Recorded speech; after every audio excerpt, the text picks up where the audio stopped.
Not exactly yet. They can't get it. Order the Monday, June 13th Operations Committee meeting for June. And can I ask for somebody? I'd like to ask somebody to approve the minutes for May 9th. Sorry, to approve the agenda first, Mr. Reagan, second by Mr. Forsythe. All in favor? Aye. And then the approval of the minutes for May 9th. Mr. Forsythe, Mr. Reagan. Any questions on them? Okay, all in favor? Aye. So next we have the Community Development Program Annual Update with Felicia here. You did. There we go.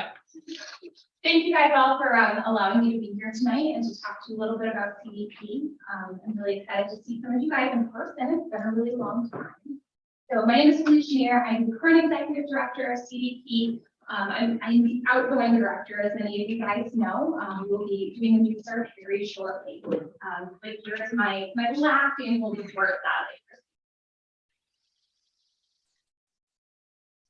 So this past year, the St. Lawrence County Development Program has served 1,067 households with our food pantry. We have, and that was from October, that's actually since October, so more than that in the past year. But our budget year for that starts in October, so it's easiest to capture and unduplicate accounts since then. Our Housing Choice Voucher Program has assisted 707 households with rental assistance throughout the county. Head Start provided services to 298 children and families, and 73 families received weatherization services this past year. So for Head Start is our early childhood education program. It is a kindergarten readiness program. It helps children to improve literacy skills as well as positive approaches toward learning. So in this past year, and every year we assist families with getting physicals and vision screening, dental screening, things like that. So in this past year, 63% of our children obtained dental screening, 89% were up to date on immunization, 59% obtained vision screening, and 52% obtained developmental delay screening. And we have over 6,500 hours of volunteer time. A lot of times those come from community members. They may also come from our families that we work with. Housing Choice Voucher Program. So that bottom line is 687. Those are our current total vouchers. And then I break it up to how many individuals are disabled and how many are seniors. So we have 338 senior participants and 295 disabled participants. Sometimes those are the same people. They might be both senior and disabled. I want to bring that out. Our Family Self-Sufficiency Program is one of the programs that I'm incredibly proud of. Family Self-Sufficiency is for individuals who are part of our Housing Choice Voucher Program. We help them obtain jobs, we help them work towards self-sufficiency. And in turn, they get rewarded with an escrow account based on how their rental subsidy fluctuates. So as they earn more money, their portion of the rent increases. And they also, as they earn more money, they get this escrow account that they can tap into if they graduate the program successfully. So we have 35 individuals enrolled since October of 2021. 8 have been assisted with resume development, 3 assisted with interview skills, and 17 have obtained employment. Now, for 2021, some program successes for family self-sufficiency, we had 5 successful graduates. Our average escrow payment was over $9,000. We currently have 30 participants, and 17 of those have escrow balances. And the reason that 17 number is important is these are the individuals that we have assisted in becoming more self-sufficient. If they have any money in the escrow account, that means that they are becoming more self-sufficient and earning more money than they did when they started on the program. So our neighborhood centers. As I said, they serve 1,067 families, and these are unduplicated families. Sometimes families come back to us more than once throughout the year. We have distributed over 146,000 pounds of food We helped 75 families to avoid eviction or homelessness. We helped 133 families avoid utility shutoffs. 6 individuals were assisted with vehicle repairs specific to employment. We know that it's really difficult for people to get to work if their car is broken down. So we assist with that at this point in time. And we help 3 individuals with employment supplies. Our neighborhood centers, they operate on 1 full-time staff member, and volunteers are really crucial to our success in that program. Over 4,600 volunteer hours were donated to us this past year. So our weatherization department, if you click a couple of times, the other 2 must, the 2 photos must, yeah, I have them on a delay, unfortunately. So for our weatherization department, we had 73 homes that were weatherized. Of those, 21 were senior program participants, and this is from June of 21 to May of 2022. 4-day development authority of the North Country projects were completed. We also install air conditioners and furnaces as part of each program. So we have installed 136 air conditioning units and 12 furnaces. There we go. Thank you. Does anyone have any questions? Mr. Akers? So Felicia, can you tell us the size of your budget? Sure. So our budget is approximately 7 million. And that includes a lot of in-kind hours as well, because we have a matching in-kind requirement for Head Start. So we have Head Start is by far our largest program. Our smallest program, actually, our smallest budget is the one that operates with its neighborhood centers. Where does your money come from? A federal, state, county, a mixture? Sure. So our budget comes from Head Start is federal, weatherization and CSTG, which that's the Community Services Block Grant, which operates our neighborhood centers. Those are both state, I would say they're federal, but state task-through. So they are task-through the state, and we work with state agencies for that. Housing Choice Voucher Program is also to a state agency. And then we receive some smaller a couple of municipalities support us. Unfortunately, not a lot financially support us. And that's another donation as well.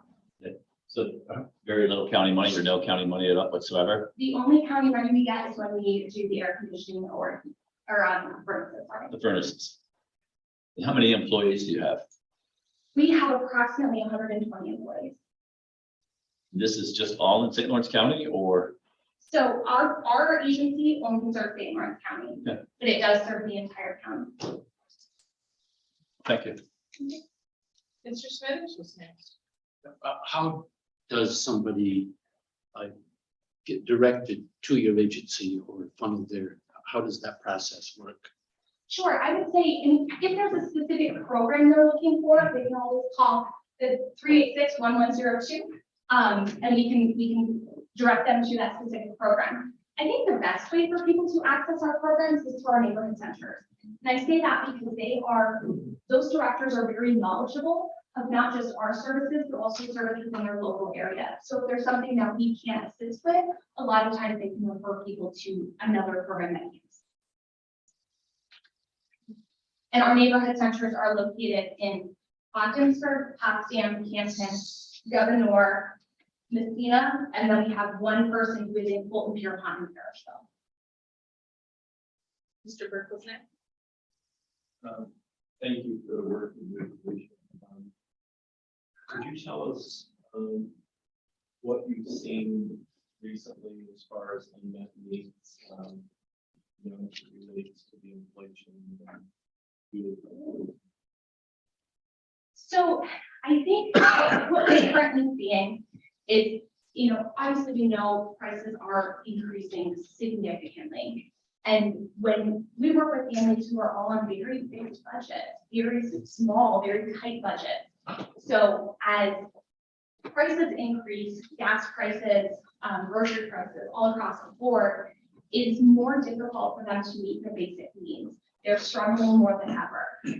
When I put together this presentation, actually, I took a look at the numbers for rental assistance and utility assistance from the last time I did an in-person presentation was 2019. And The rental assistance has tripled since then, in these numbers. The utility assistance, I think, approximately doubled. Anybody else? Question, Mr. Lakewood? Did I hear you say that the only county tax money that CDP spends is for air conditioning and furnace installation?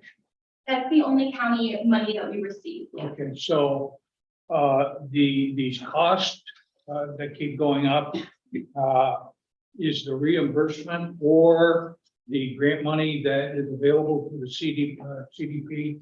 Are you seeing an increase in that? Are they taking that into consideration? No, Okay, so no, they're really not. I mean, ultimately, our grant funding, for the most part, is pretty fixed. We do receive COLA increases for Head Start, typically on an annual basis. However, it's based on the federal minimum wage, which we all know is significantly lower than the New York State minimum wage. So that makes it very difficult to pay staff, just to pay staff and to retain staff. if I may. Yes. So in order to keep up with the increases that we're all seeing, gas, food, you name it, it's going up. Is the federal government likely to keep up with monies in that program? Are they going to cover what the increases are, or do you know? I don't know, but I highly doubt it based on really the trajectory and the traditional funding sources. Okay, so what are you doing then, or what will you be doing in order to compensate for that? You're not going to be able to provide everything that next year that you're providing this year, or even this year that you provided last year. How are you going to accommodate that? Yeah, absolutely. The services that we are able to provide to our participants, it really depends on grant funding. Sometimes we're able to get additional foundation funding. We always look for additional funding, any sort of options that we have. As far as the food pantry, we partner really well with the Food Bank of Central New York, and that has been a fantastic partnership and very helpful. But as far as, we have reduced some services. For example, our Messina Neighborhood Center is now part-time. We did keep it open, but we took a look at the number of hours and the number of participants that were utilizing that center, and we decreased it from a 35-hour a week to 25 hours. So we unfortunately may need to see some things like that occur so that we can continue to provide services the best that we can with the funding that we have. Thank you. Anyone else? Mr. Akers? So, based on that conversation, of your $7 million budget, how much of it is administrative and employee payroll? So administrative, we're only about 8% Which is for low. administrative. Yes, it's very low. That's something we're very proud of. Well done. We keep it very low. As far as payroll, that is a significant portion. I couldn't tell you off the top of my head, but with 120 employees, it is significant. A lot of the services, as far as like rental assistance, utility assistance, that tends to be from foundation grants or additional money that we're able to secure. Thank you. Mr. Berg? Felicia, the services you provide are for people who qualify based on the income. Effectively. Yes, that's correct.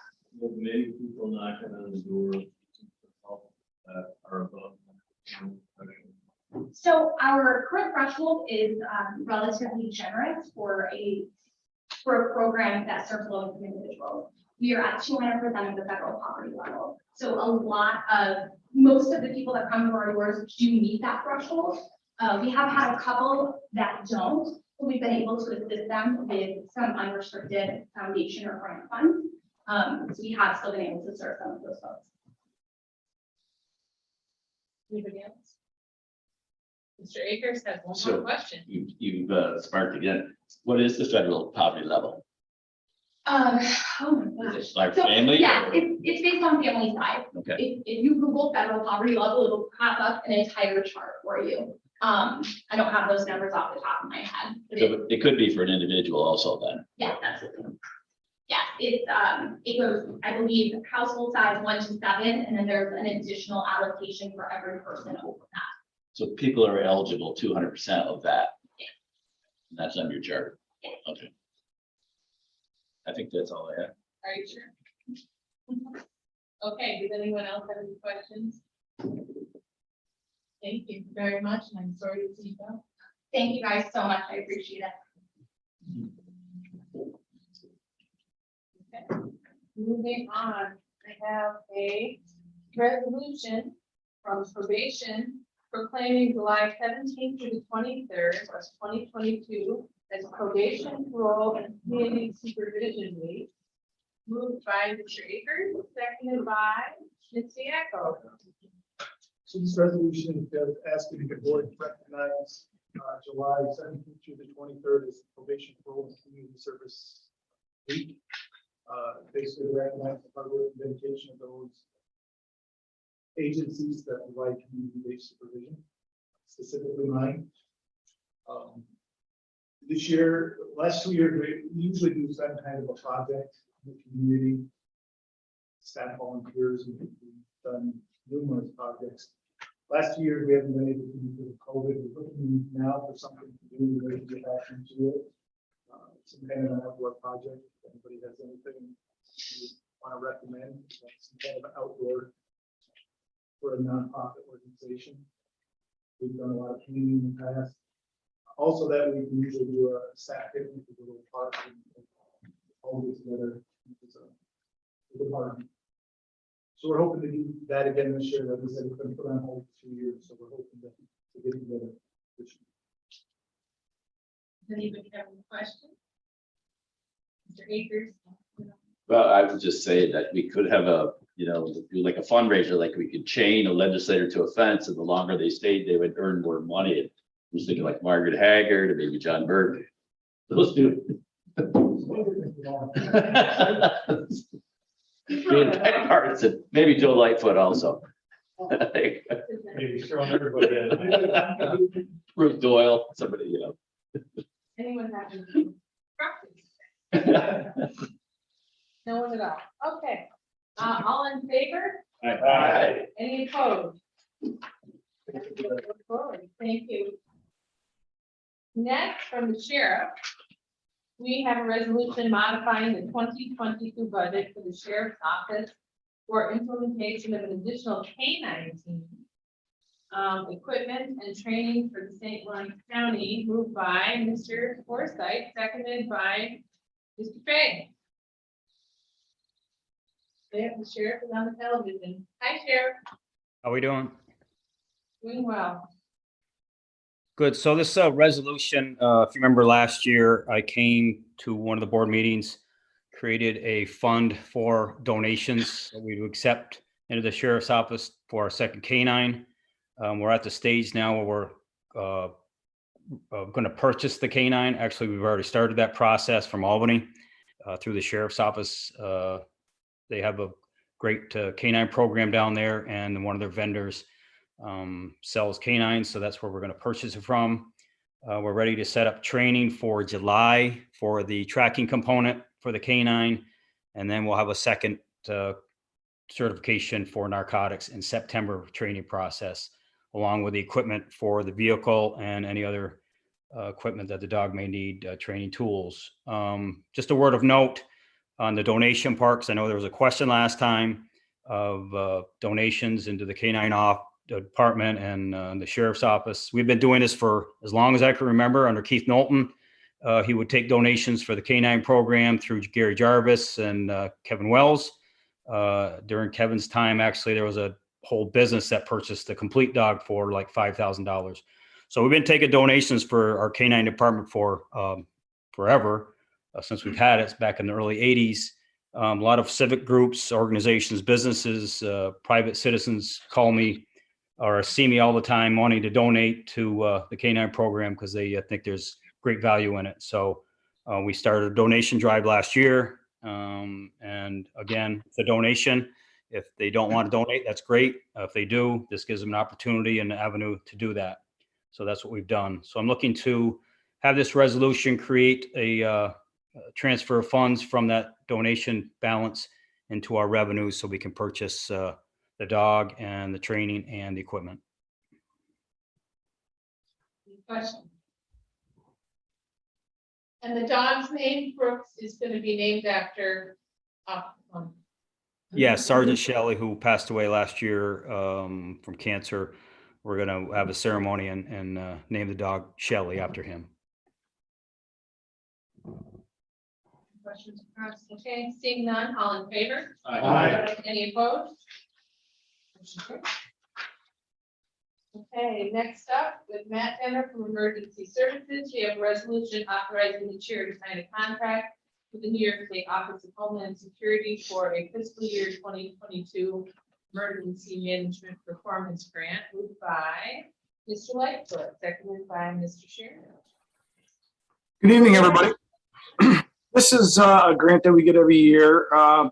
Fiscal year 22, our EMPG for $47,211. This usually goes to offset the salaries of our admin staff in our department. Any questions? Seeing none, all in favor? Any opposed? Okay, resolution carried. Thank you, Thank you. Matt. Any update on the, You can hear it.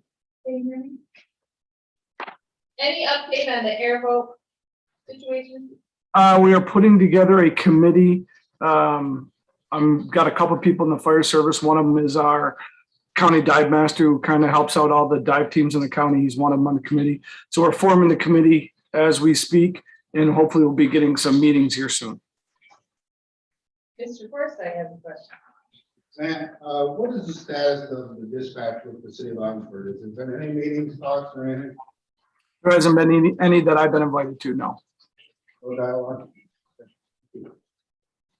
Mr. Forsyth or Mr. Lightfoot, I apologize. Matt, I'm interested in the hazmat team. Where are we with that? And where is the equipment for it being stored presently? Actually, we're looking pretty good on the hazmat team. We actually have training coming up the 26th of this month. We had an organizational meeting in Canton Fire a little while back. We had a little over 40 people attended. Some reached out, they couldn't make that meeting, but we do have a training coming up at the training center, like I said, the 26th. One trailer's in Canton Fire Station, the other is in Messina. Both of them been gone through inventory.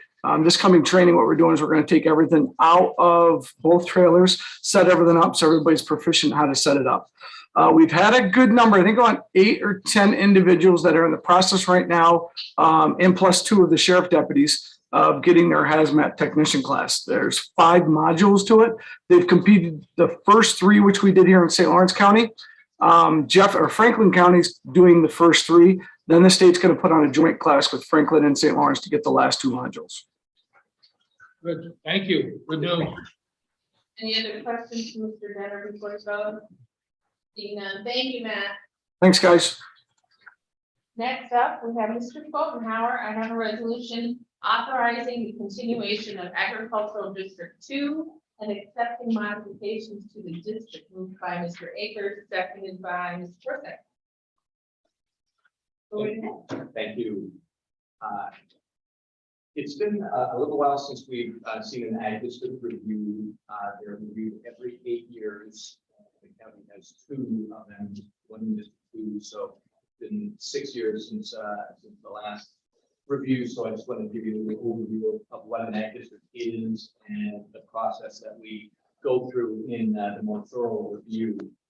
So just quickly, the ag district program was set up in the state back in the 1970s. And the intent of it was to protect and enhance agricultural land.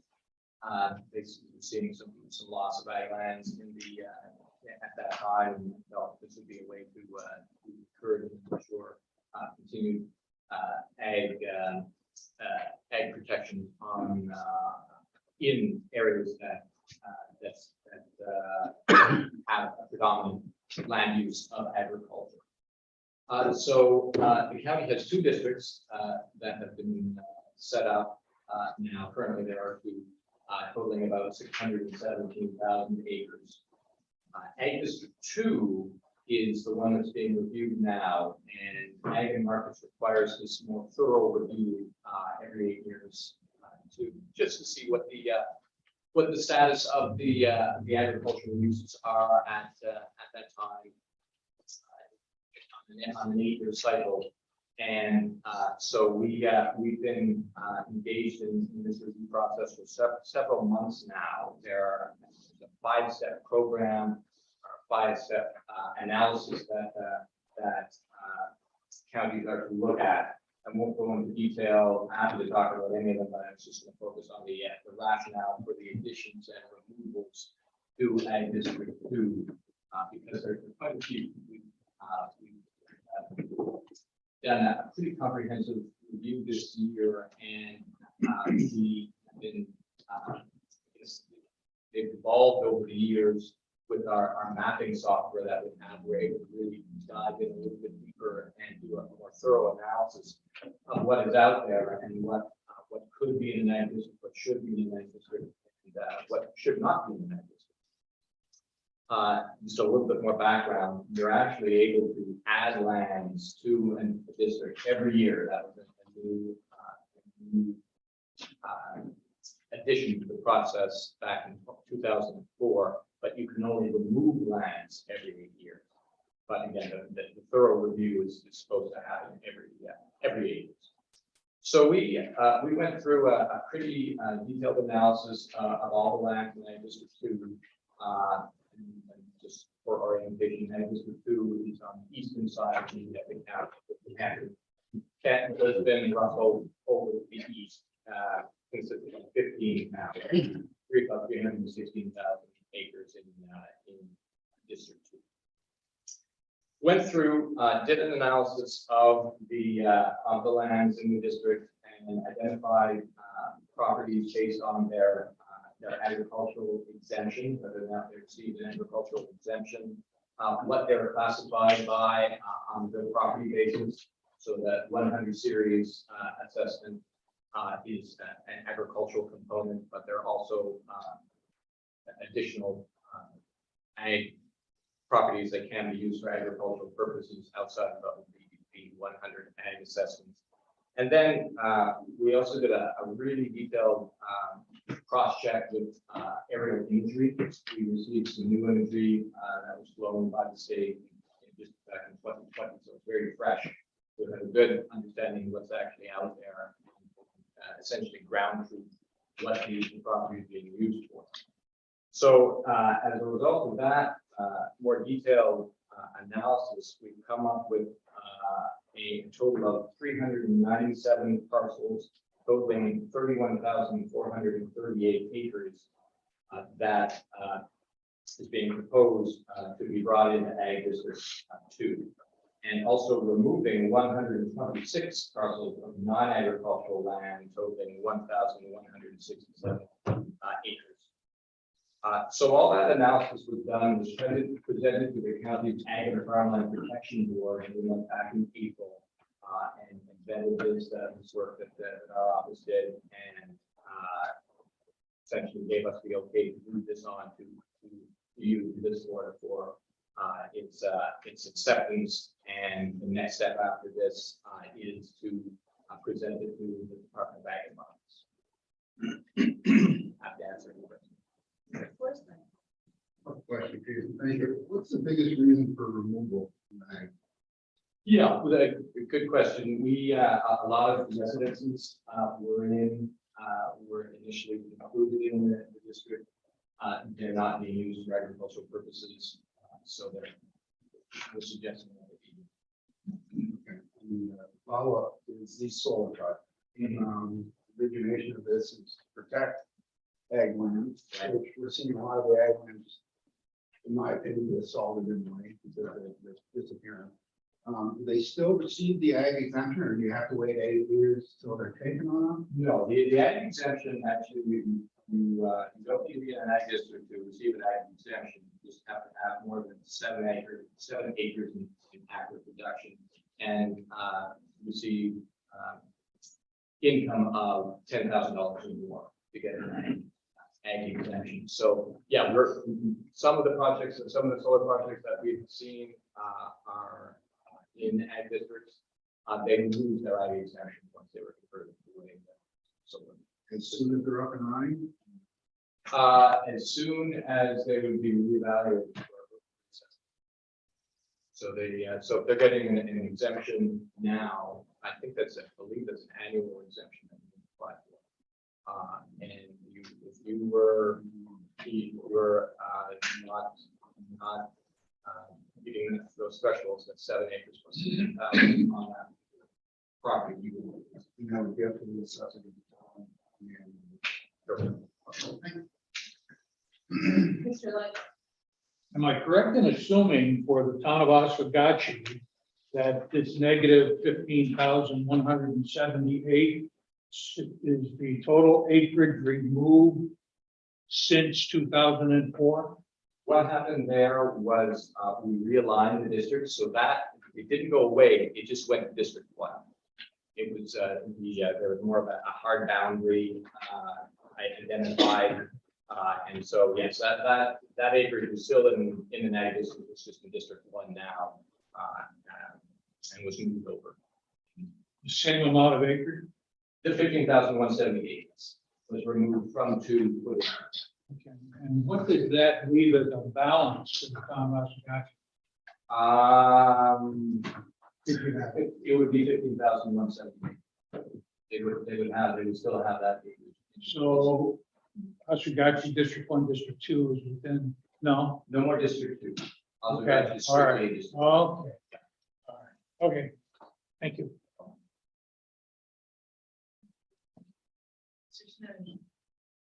For these 397 parcels, 31 plus thousand acres of lands to be added to the District 2, do they have to be in active agricultural production at the present time?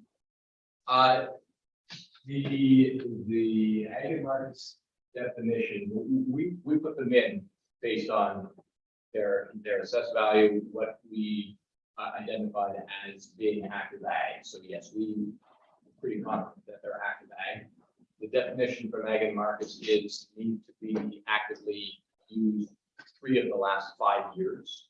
So anything that meets that threshold would be eligible to be in. Mr. Day. Why are we moving somebody from one district to another? Why is that because they're going? That happened about 12 years ago. I think the previous review, it was essentially a housekeeping. There should have been District 1 all along.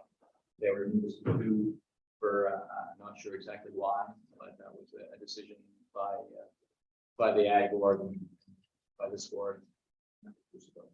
You're telling me you're correct in the story. Essentially, yeah, it was corrected. Yeah.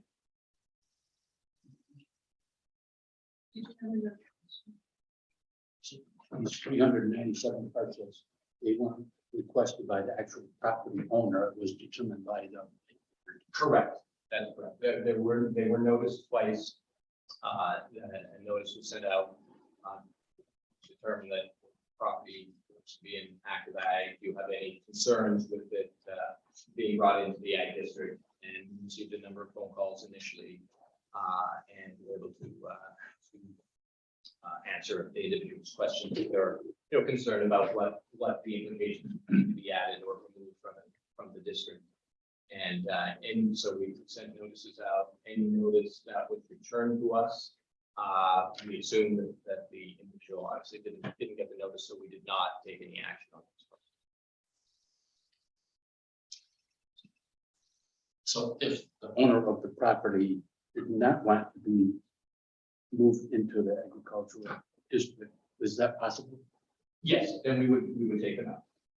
If we send a notice saying this is what the ag board is proposing to do, they said, hey, well, wait a minute, I don't want to be brought into the district, we would obviously honor that request.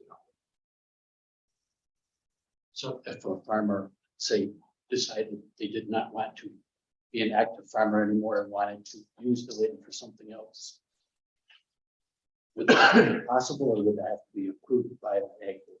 You can use it, the ag district program does not limit land usage. It's not like zoning, where you can, where it would restrict the use of land. So you can be in the district or be out of the district and still use your property as you see fit.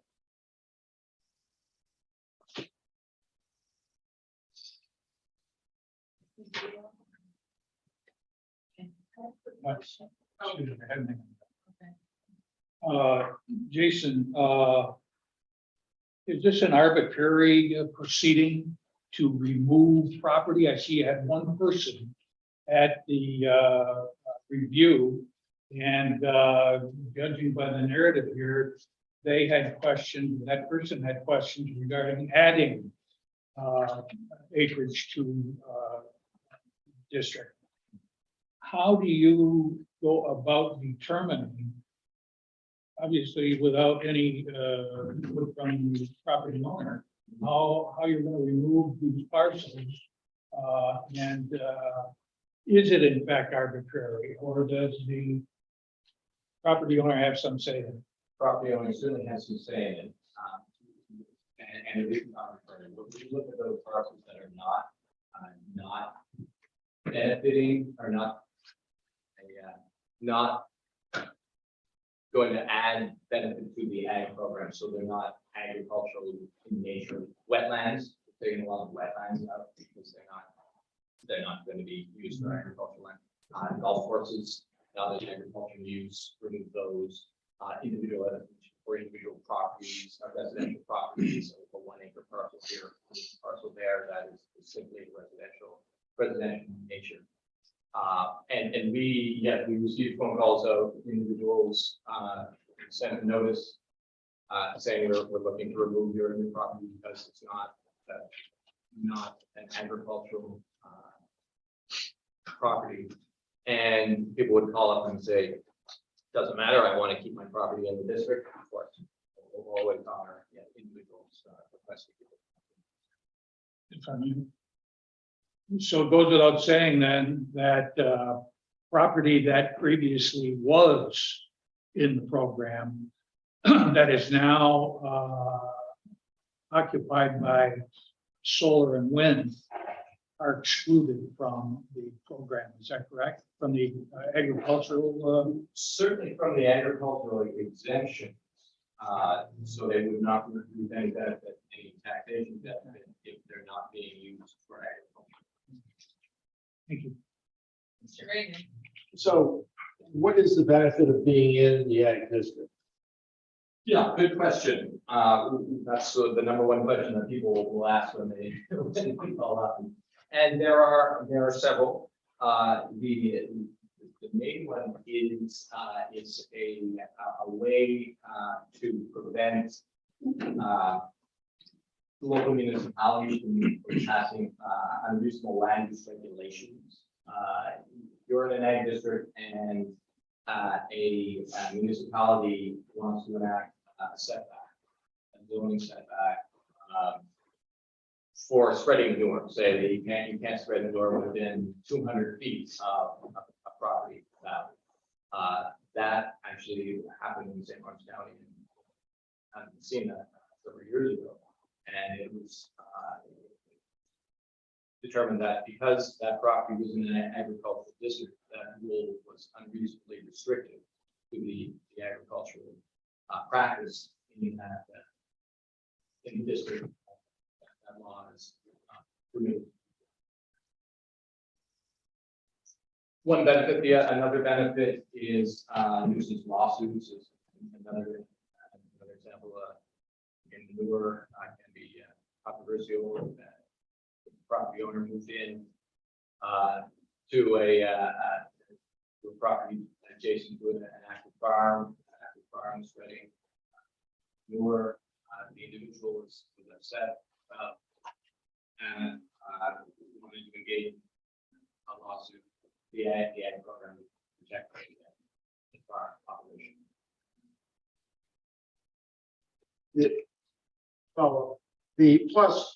St. Lawrence County has a right to farm. It does have a right to farm language in its ag. protection platform.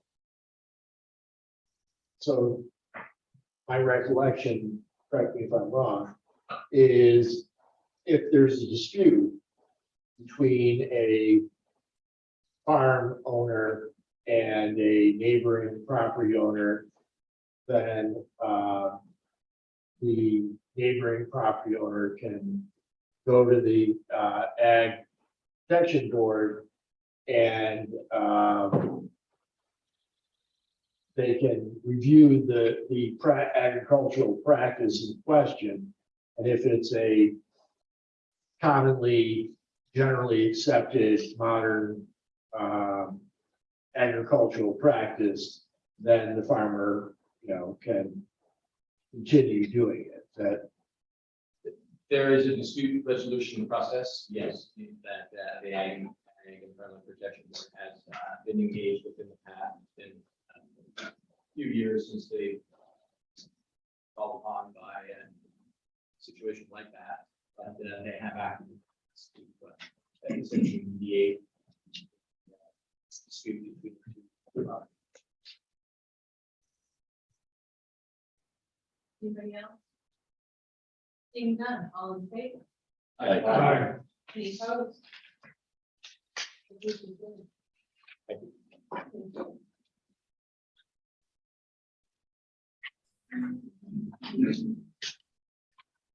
Next up is the Board of Elections. I have a resolution authorizing the chair to sign grant amendments for early voting expansion grant contact extension.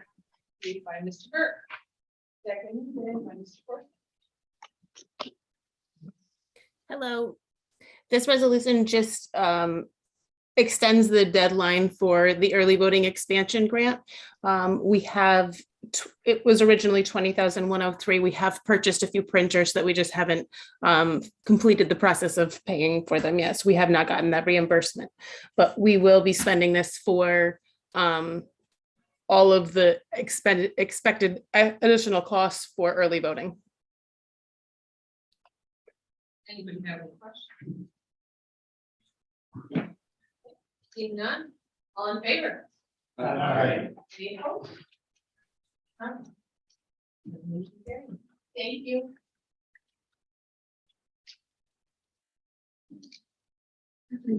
Okay. So next up is the vacancy review committee's determinations for positions on this agenda. The summary this month, there were 16 positions requested, 14 were approved. Just to give you some totals, we're coming up here in a couple of months on our annual report that you'll receive, but just a quick snapshot for you.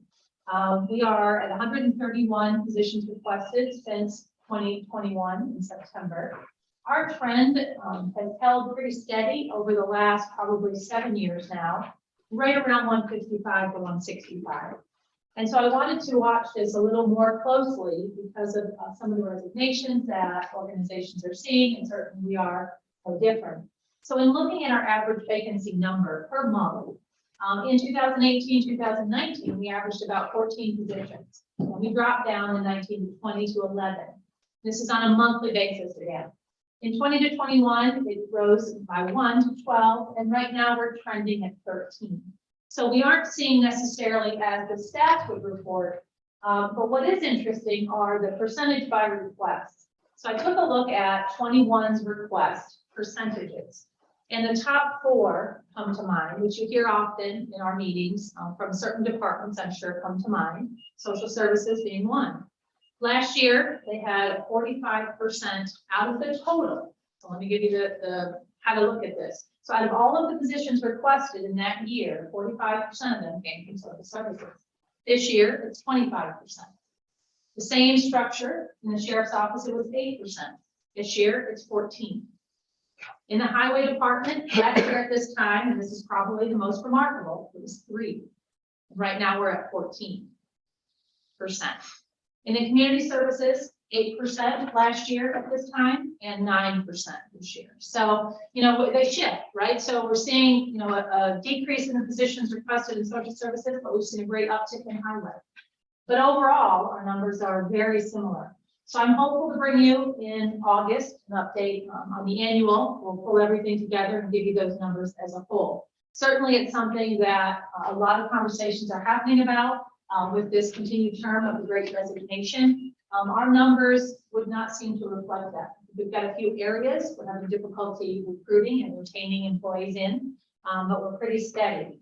Currently, we have 8 departments that have requests before you. 4 departments you'll hear from tonight, and then 2 you'll see at services and 2 you'll see at finance.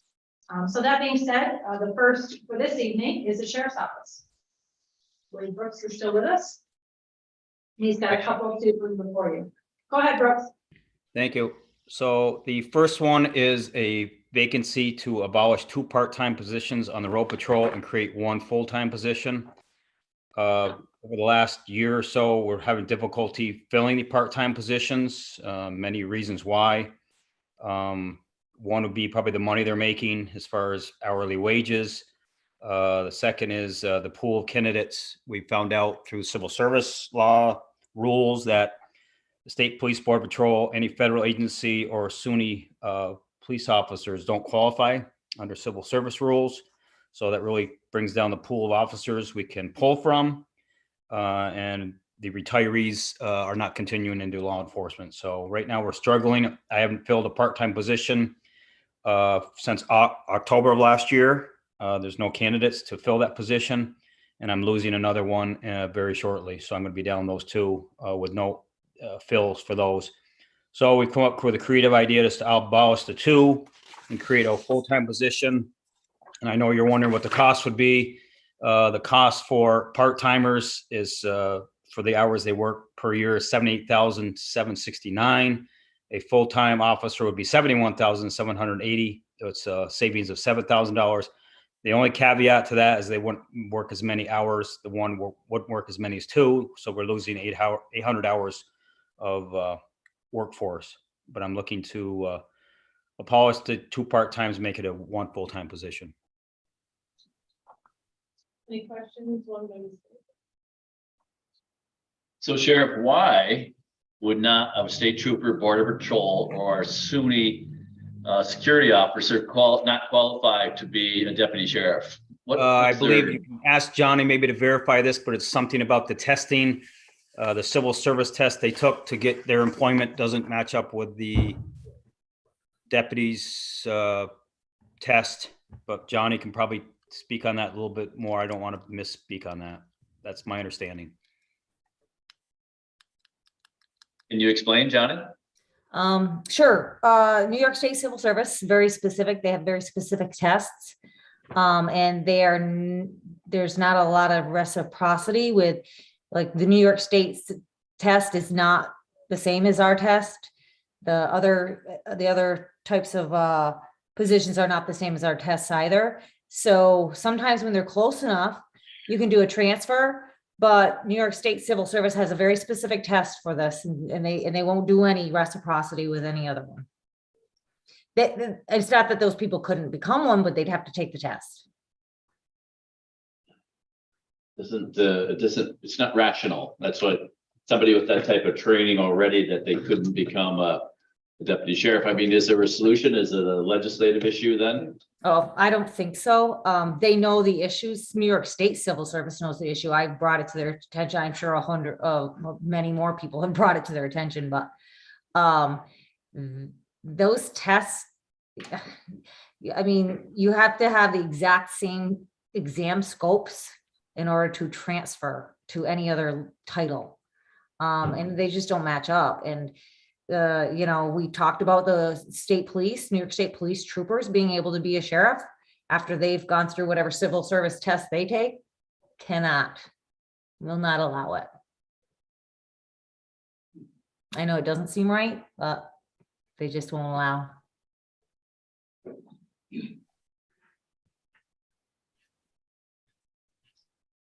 Can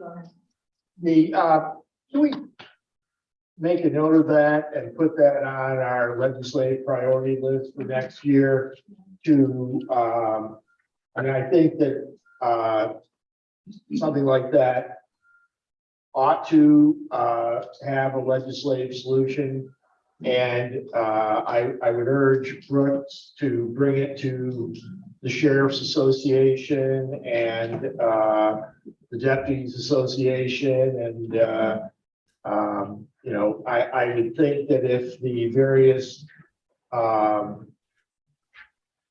unions representing these organizations were advocating to their state legislators to have reciprocity,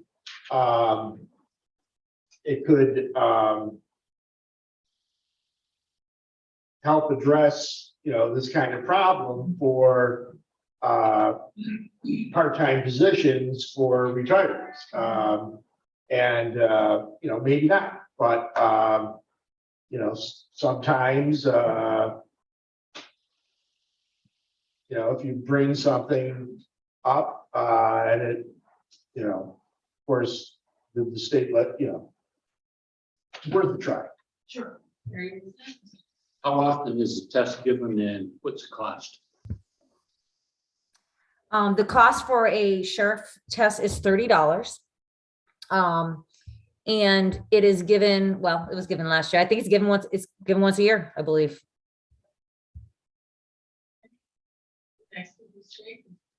So I mean, yeah, reciprocity should be, especially some of these individuals are highly trained. You have somebody who's working border patrol, they can't get back to the North Country to be with his family, either his immediate family or extended family. We're losing out on that individual. So that, or maybe even a state trooper that's, you know, been stationed in the city and wants to get out of one of the cities. So we definitely need to push this. And go ahead, Mr. Bird. I agree with that one, but I don't think we should wait till next year. Whatever action is needed. State representatives to go to that. Now, it doesn't. So logical. Mr. Forsythe. Just a point of information, I watched an article this morning on law enforcement. It's probably one of the largest losers of position countrywide, I think. It's suffering a major blow.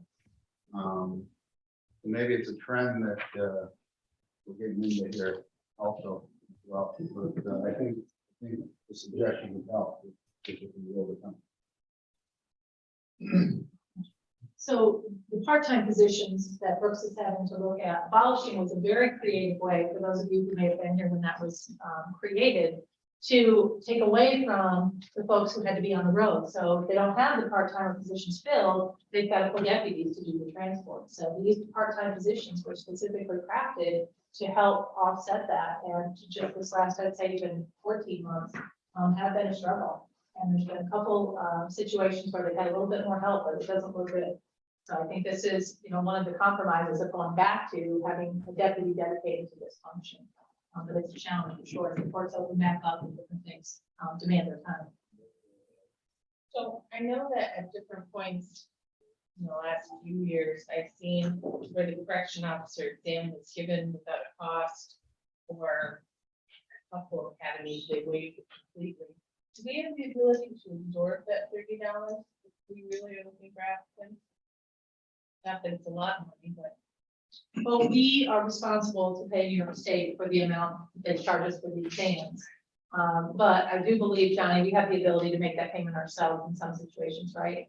And waive the fee, or is that a requirement?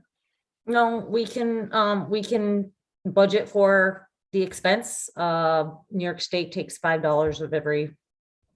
Actually, I think they take $15 of this particular one, of the first 20 or so, and then I think it's a little bit less than that after that.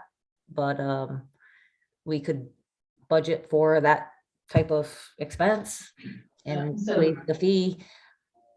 I don't know that it's, yeah. Thank you. Mr. Bird. Anybody else having the same problem in the other sheriff's department? Have they found any solution? Brooks could speak to that, I'm sure. Could you repeat that question? He's garbled. I can't understand it. He said, are any other sheriff's departments having this issue that we know of? Yes, and I don't know what legislator asked the point, maybe it was Mr. Reagan. The Sheriff's Association is well aware of this. Our attorneys from the Sheriff's Association have been working on this, and it's an issue throughout the state. So it's just not our county, but it's obviously it affects my part-timers. Again, even if you paid for the test, I don't know if someone retiring is going to want to take the test. A lot of it's just some people just don't want to get in law enforcement anymore. That's part of this equation that I don't know how we're going to fix that. You know, we want more people from the other agencies. They all do a great job and they're very well qualified. But a lot of it is the pay. A lot of it is people just don't want to continue into law enforcement. I also can say that New York State Civil Service was just sent out a survey. Actually, they just sent it out on Friday regarding this exact thing. How many of the counties in New York State have waived this exam fee? They want to know.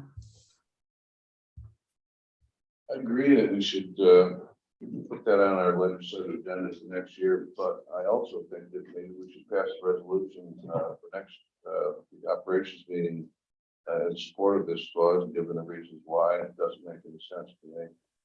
So we can send that down to Albany to our representatives and let them know a little ahead of time that it's going to be on our legislative agenda and this is their concern. And Anyone else? Okay, second position Brooks has is a correction officer. So I had recently a CO resign. We have to have 56 minimum staffing after the resignation to bring us down to 55. So I'm looking to fill this position to get back up to 56 correctional officers for the minimum staffing requirements from the state commission. Question for Brooks? Brooks, do you want to talk a little bit about staffing in the jail? Yeah, so it's kind of I don't want to say it's a perfect storm because it's not perfect, but a lot of circumstances have come together. Out of the 56 COs, obviously with one resigning, we're down to 55, but I have more than that just out right now. I've got a couple out on 207C. I've got one out on an injury. I've got 3 out on FMLA. I've got 8 right now in the correctional academy because it's being held the next 6 weeks. Anybody that's hired has 1 year to complete the correctional academy. We've had, you know, probably more than anybody because you've approved all these positions. We've had a lot of turnover in the jail. So I have 8 of our newly hired people going through the correctional academy. That's a 6-week program they have to attend to be certified before a year. So you can see out of 56, I'm down to roughly 40. That's 30% of my workforce for COs that aren't in the facility. So we've come up with some solutions working with our corrections union. I thank them quite a bit. We had to sit down with them to hammer out a MOU for a couple of our light duty people to work in the control area. We also are switching to 12-hour shifts for a foreseeable future, at least 6 weeks till we get through the academy. And I think I told Ruth, for one pay period, we had like 380 some hours of overtime. If we went to a 12-hour shift, we'd cut that down to 150 some. So we'd save significantly on some of our overtime rates going out there. But the union has worked with us. Jail administration come up with a few of these ideas that we implemented just to try to save on overtime monies and hours work, because a lot of our COs right now are just getting forced over. As you know, we have a minimum staffing in that facility, so someone has to be there. So a lot of our COs are getting forced over, and they're just getting burned out. So this solution helps them, and it also helps our bottom line. So we're going through some issues with circumstances, some of them beyond our control. Hopefully we can stem the tide and get through the next couple months. Thank you, Brooks. You're welcome. Your jail population now, do you have that number? I did get today's. It was 104, I believe, on Friday. Okay, thank you, Sheriff. Thank you. Next, we have probation with 2 portions of 2 positions. Hi, Tim. This is basically the same vacancy, it's 2 different positions, but it's the same item with both. So I'm speaking to both of them at the same time. So we asked that these positions be removed from the budget as of the end of August. We're now asking that they be put in back for the last 4 months of the year. And we're going to reevaluate these positions in the 2023 budget.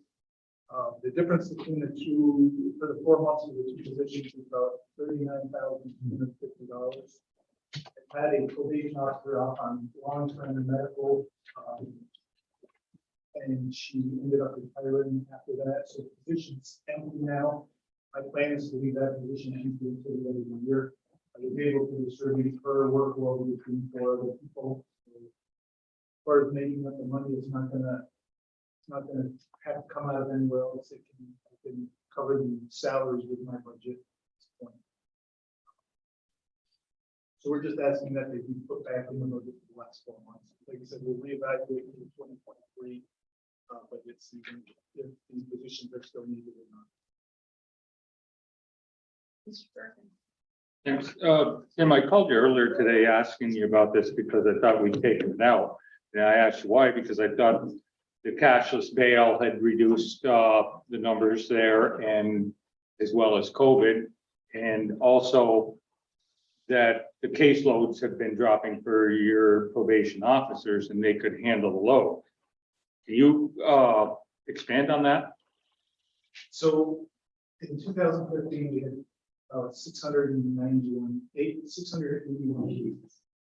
I had 4 probation assistants at that time doing those. 2019, they dropped down to 467 cases. So at that time, I started talking to Ruth about possibly swapping the PA position over to probation officers. The probation officer position. So that was as of 2019. We did have a retirement. One of our probation assistants was actually promoted to a PO position. She was on the list for that. So we were able to do away with one of the positions at the end of 2019 and beginning of 2020. I think it was the beginning of 2020. But as you know, 2020 we got the COVID. Not just COVID, but legislation was passed for cashless bail. So we decided we were going to hold off doing anything else at that point until we see what kind of effect cashless bail had on the department. And then we wanted to distinguish between cashless bail and hope, which one's actually reducing our numbers. Because in 2020, the court's actually closer. So in 2020, the numbers dropped down to about 101 pretrial cases. In 2021, they went back up to about 207. Right now, we're on pace. As of today, we have 98 cases so far. So I anticipate still being around the 200 mark for the end of 2022. We had three positions. So in the 2022 budget, we did reduce that by 1. Our employees were Office of the Aging. So we were down to 2 probation officer assistants at this point.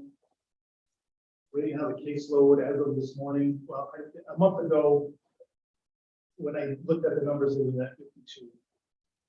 Right now, as of today, there's 62 active cases. So between the 2 officers, they're seeing about 31 people. Obviously, back in the day, the average caseload was anywhere from 80 to 100 for each of them per month. So that's why we talked originally about doing the nutrition and cashless bail kind of caught up to us, COVID caught up to us. So as you said, too, the probation officers' numbers, the probation cases have actually increased too. We have seen an increase starting back up in 2020, believe it or not, in 2021 over 2019. We're one of 2 counties in the state that are actually showing an increase in cases for the last 2 years. 2020, we were at 10% increase over 19. In 2021, we were about 3 to 5%.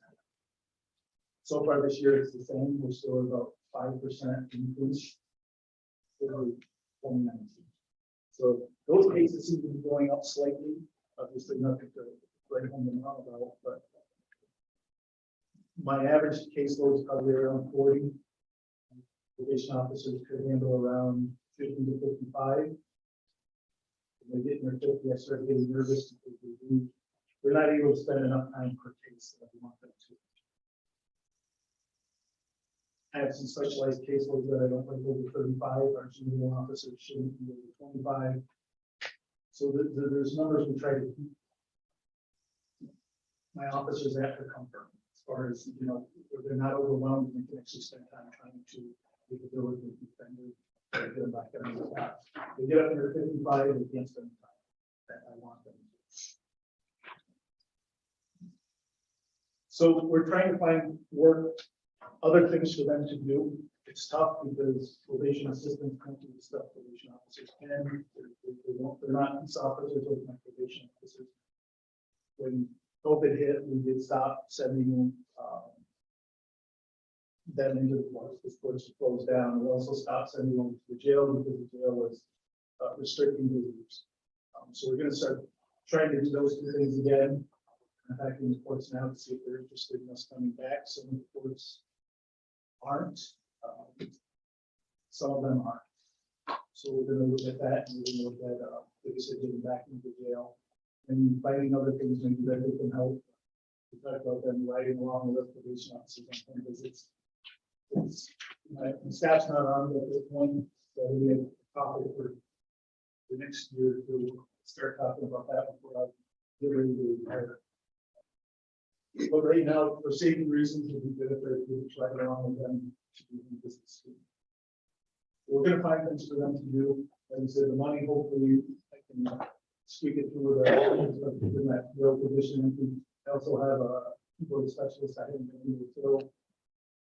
We're on our third list of certified list of trying to get people interested in this. For some reason, hiring keyboard specialists. So that position's been empty for probably 2 months now.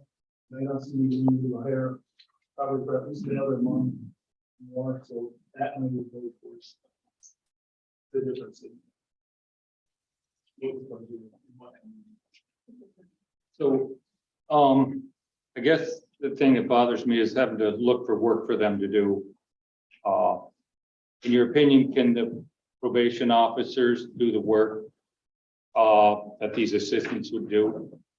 And be comfortably doing that without having any hardships to the department or the people they're trying to think of the right word to use for the juveniles or whoever they are. So right now I would be comfortable because, like you said, I've got a little bit of cushion. My staff, their caseload is around 40 right now, so they could take up to 10 without including each. So we could do it now. You just never know what, you know, it could be a big drug loss. It could be I just never know what the movies are going to do like this. But as of right now, yes, I would feel comfortable. So I appreciate all that, but I don't think I can support this right now. But thank you very much.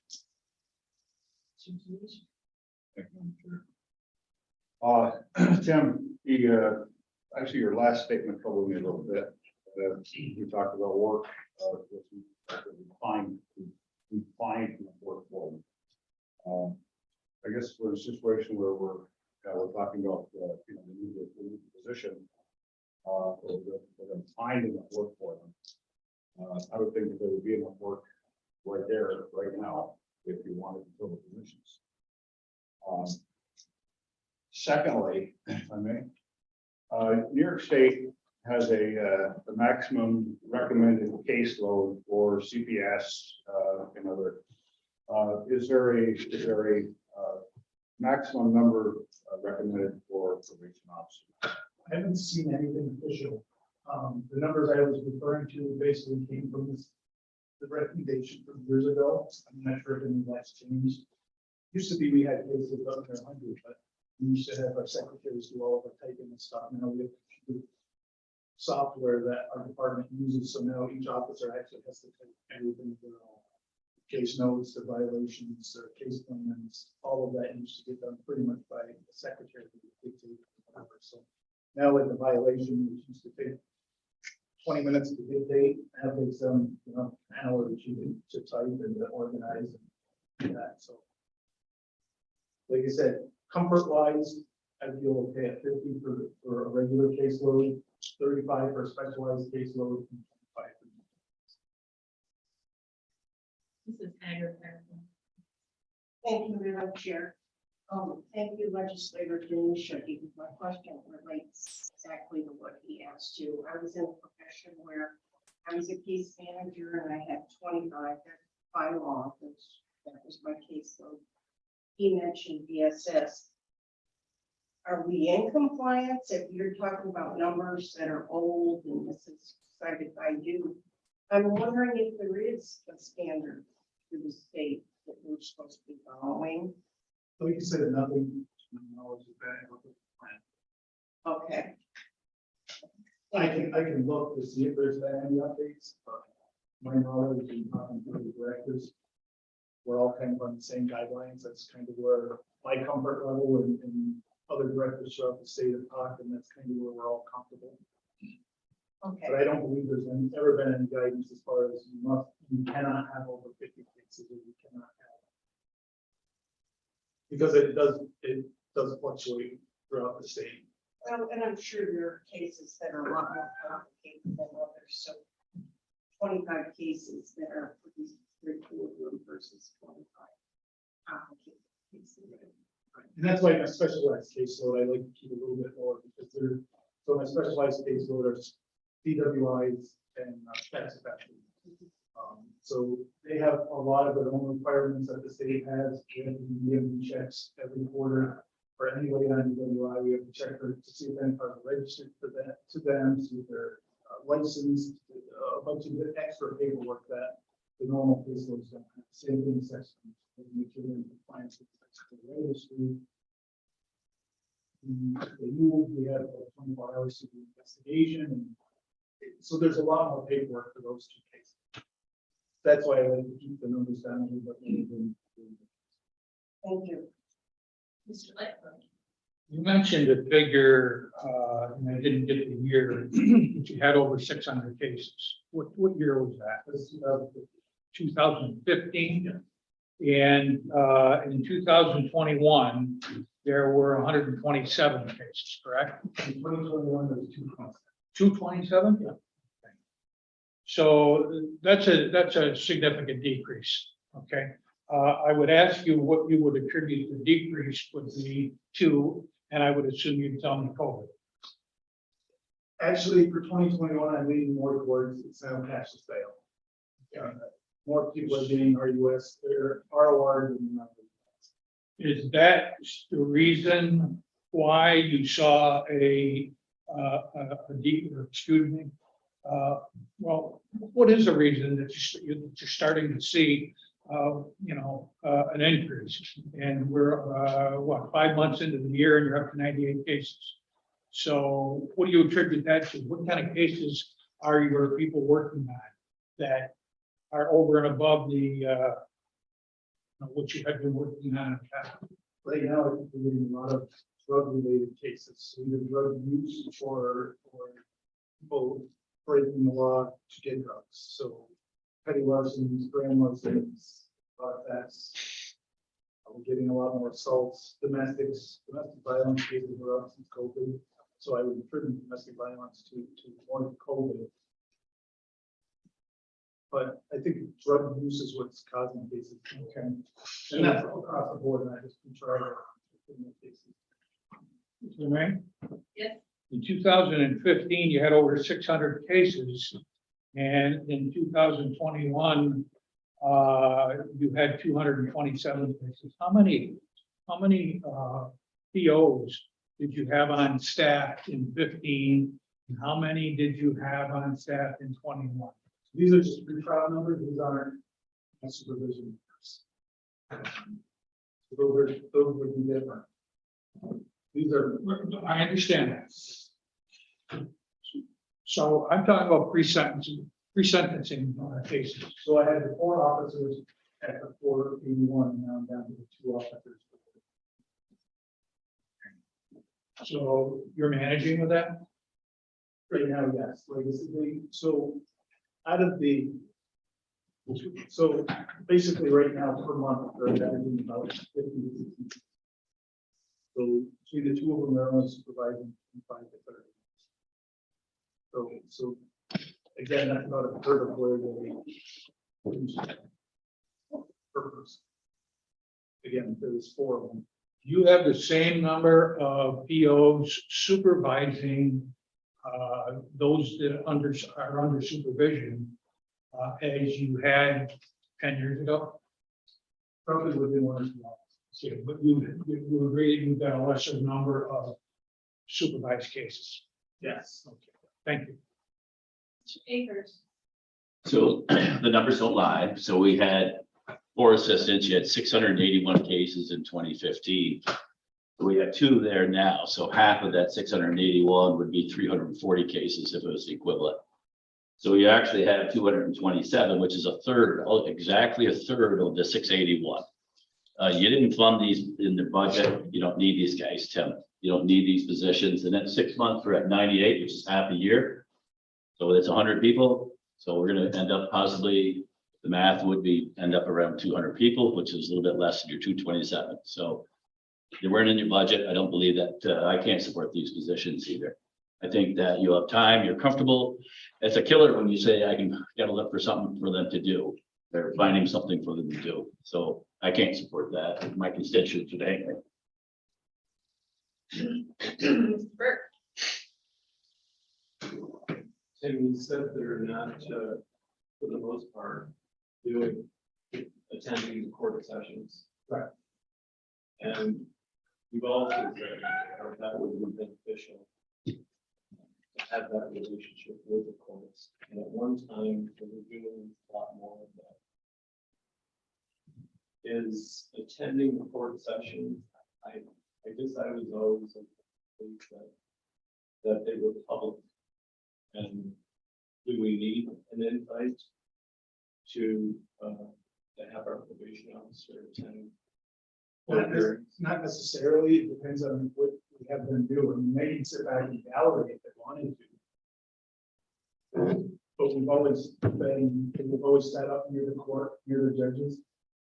And the judges generally ask questions, and the clerks and his paperwork, that kind of stuff, so we're generally one side or the other of the judge within reach, and then the clerks. We reached out to the judges.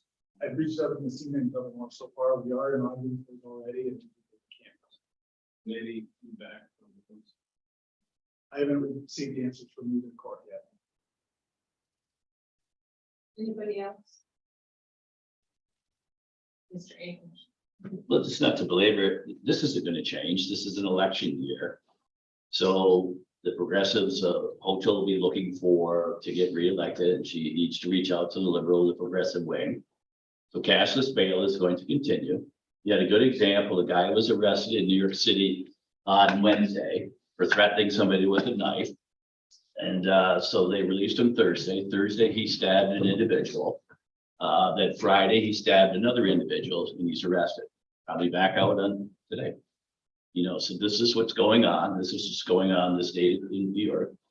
Defund the police, cashless bail, the perpetrators are the victims of their situation growing up, whatever not. And so this is the pressure this is why we can't get people to come into law enforcement because of these challenges. The same thing with probation.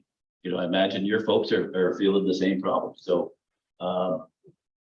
it's just the situation we're in until the voters decide to do something different. There's a change unless some politician gets stabbed, maybe. And murdered. Nothing's going to change here in New York. You know, we just had 10 new laws that were passed.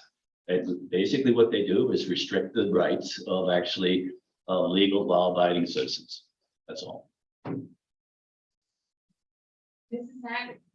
Thank you, Madam Chair.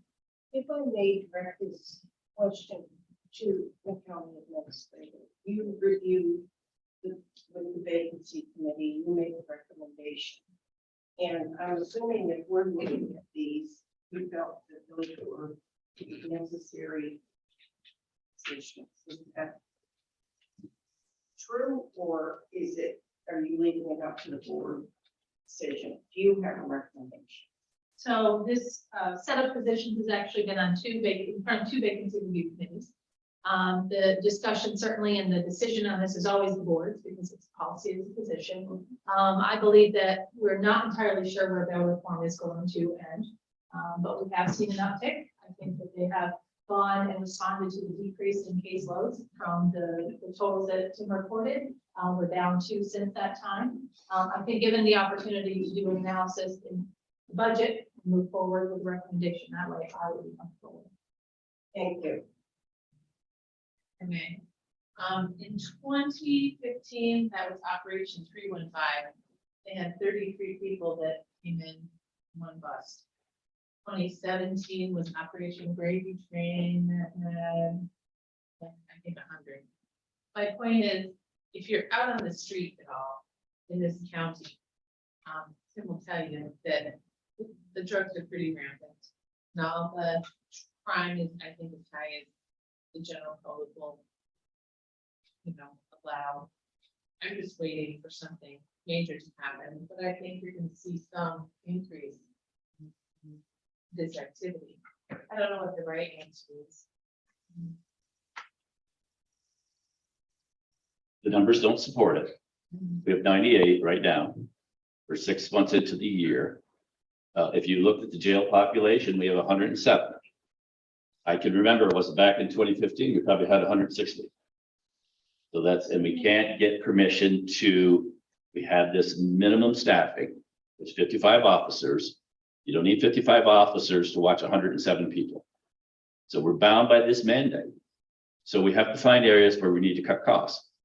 So if we're at 681 in 2015 with 4 assistants, and we're a third of that right now, logic would say if we had half, we had 340 cases, then that would say, okay, then we need these individuals. That would be the 340 cases with half of the 681. 2 assistants should be able to handle that. So we're saying now you have 200, you have 2 assistants left here now, and you only got 227 cases. So the logic would be, if we went by those numbers, that would be different. Mr. Grady.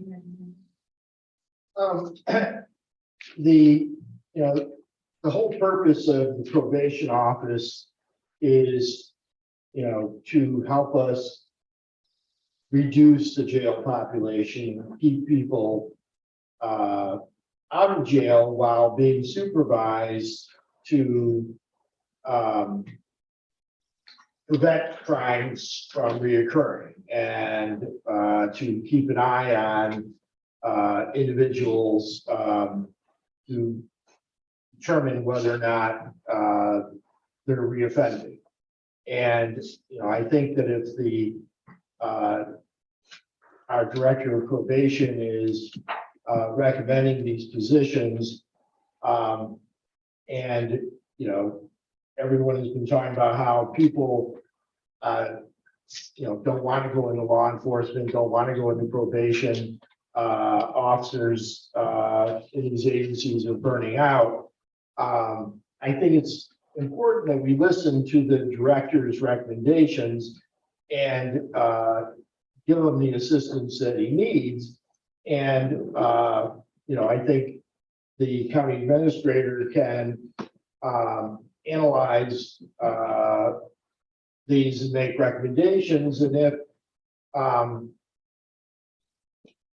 she recommends to us that it's not needed, then in the future we can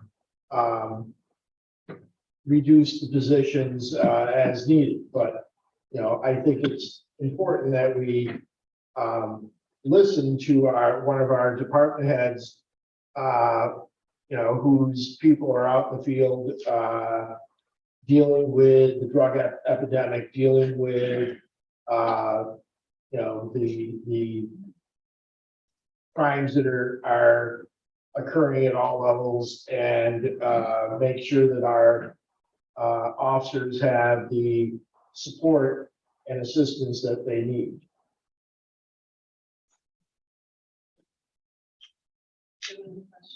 No, thank you. No, I changed my. Thank you. Oh, Rick, go ahead. I agree with what you're saying, but the cashless bail is not bringing people into his office, so it's changed. Tim, is it your recommendation to have these positions? Or can you do this job and do it properly without them? I think when Luke and I met and we decided to try to put it back into the budget, it was for 4 months to see basically what's gonna happen with the election. And things gonna change the cash flow, finding more things for them to do, like you said, everybody do, sending them out to the probation officers was the big thing for safety. We've never done that in the past, but it is something that, like I said, the more eyes in the field, the safer my officers are, so. I'm good with that. Originally, did you feel that we didn't need these positions, though, correct? Correct. Okay, thank you. So I just want to make sure I'm clear on this. How many probation officers do we have now? How many probation assistants do we have now? And we're not making a recommendation to hire these right now. We're just, asking to put them into the budget. We're not moving to hire anybody at the present time. Correct, we wouldn't be hiring. And the position I'm leaving open to, I have the electronic monitoring grant that ends at the end of this year. So after the beginning of the year, I'll end up putting that person in that empty position. And I'm so basically leaving that position with the paying for money for these two off. Keep these two in the budget, but also I'm keeping the position open so she doesn't lose her job once the grant. Kurt, If we're, I mean, I think there's a danger in just looking at numbers, because if we look at numbers, we can't just look at probation systems. We have to look at. And I guess, Kevin, to your point, with all the political things that may well have compromised the safety of the public, we need a strong probation. We need a strong sheriff's department. It's whether I agree with your assessment or not, I do think the fraction fail is probably put us all at greater risk. So having strong departments like probation and strong departments like our sheriff's department, I think are critical. And that's probably what's gonna maybe save our community, is having these good organizations. But I don't think we can just look at one element. If we're gonna look right straight across the board, then we're gonna do it strictly based on numbers. Then we need to look at all the numbers. Not just two people out of the department. Going to answer Mary's question. So there are 2 probation assistants. There are 18 probation officers. There's 7 senior probation officers. And I'll have Tim answer a question on that in just a moment. 4 supervisors and 5 clerks. We didn't ask about clerk, but that's just the entire department and the director. There is a ratio between supervisor and officer, correct? Right, so I need for every 4 to 7 officers and supervisors, so that's why we're at those. There's questions before saying that we might be top heavy, but that's by the state requirements as far as the 4 to 7 supervisors. So rather than caseload, they would get officers for supervision. Does that answer your question? Thank you, Madam Chair. Something that legislators mentioned, and I had asked you about. I'm very interested, one narrow look at one element without micromanaging the department. I have no interest in doing that. In fact, I'm a school teacher. In the business. But I'm really interested to know as that goes on, if we have the right caseloads. You are the manager, you know, but I really like to know more about that, because we can't make the decision in a vacuum. I will support this. I department heads come before us frivolously and without reason for meeting. I don't agree with Mr. Reagan's comments. Mr. Lightfoot. I'm looking at this in two different ways. Initially, I'm looking at self-described. We don't need these people. We're trying to find work for the people that we have. I'm looking at it in another way, you brought up tonight, in that you are using these people to back up your POs going to sketchy homes, talking with sketchy people, and people that in most cases have been arrested for a crime, and probably in most of those cases have got a criminal history. I'm sort of looking at it in a different aspect right now as to where I would vote on it. And as I said, at first blush, I vote no, I don't want to see this happen. But in looking at it from a security point of view, I would assume that you don't need to send these people out with the PO in every instance. But I'm sure, given the pedigree of some of these people that I read about almost on a daily basis, that there's plenty of reason to have some backup there. So you're looking at retaining these two positions for 4 more months, is that correct? And actually, it was part of a past budget, passed by the legislature to fund these positions until the end of the year. Until August. Did we actually remove those positions from, or the monies for those positions from the budget? We budgeted them in the tentative budget from January until August. Okay, So traditionally, a position would be budgeted January to December. so they're budgeted until the end of August. Yes, and a 0.67 FTE. So it's 0.33 for each. All right. I would be in favor of retaining them if for no other reason you're using them smartly and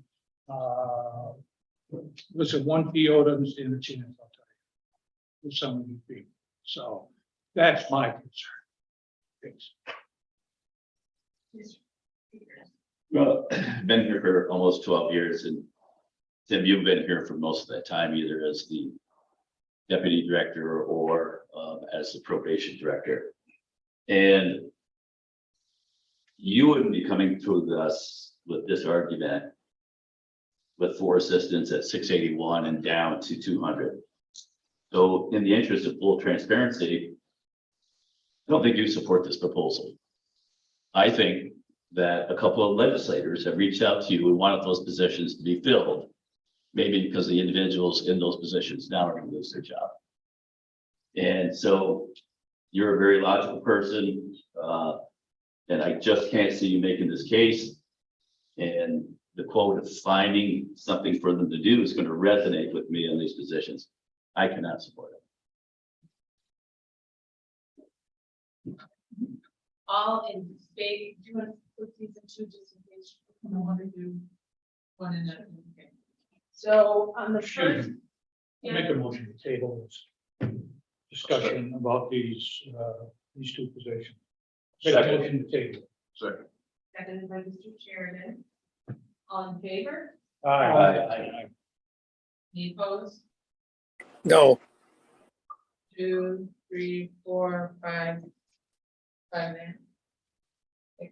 6. 6 say no. People until when?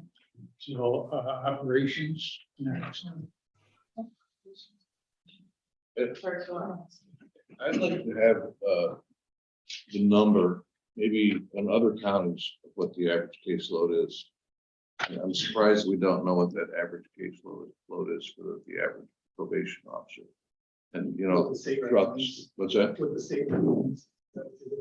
You can find in the region. Of course, we can bring that to you. By the next operations. You do. Thank you, Tim. The next we have a public defender who has position for us. Hi, James. Hi, everyone. So this Go ahead. position, oh, sorry. Go ahead. Oh, this is our clerk position. This is the primary person that answers the phones, helps us download Discovery, delivers our process to all the necessary parties. The real big part of this is that she takes the phone answering off of the other, I guess, higher titled positions to allow them to do what they need to do. So that's why we'd be asking to fill this position. Questions for James? Okay, thank you, James. Thank you. All in favor? And the last on this agenda tonight is conflict defender. You have an assistant conflict defender that Amy is with us. Hello. Good evening, Amy. Hi, how are you? Good, how are you? Pretty good. Hold on one second, please. So I'm seeking to fill another vacancy of an attorney, seeking permission to fill immediately. This is a mixed caseload position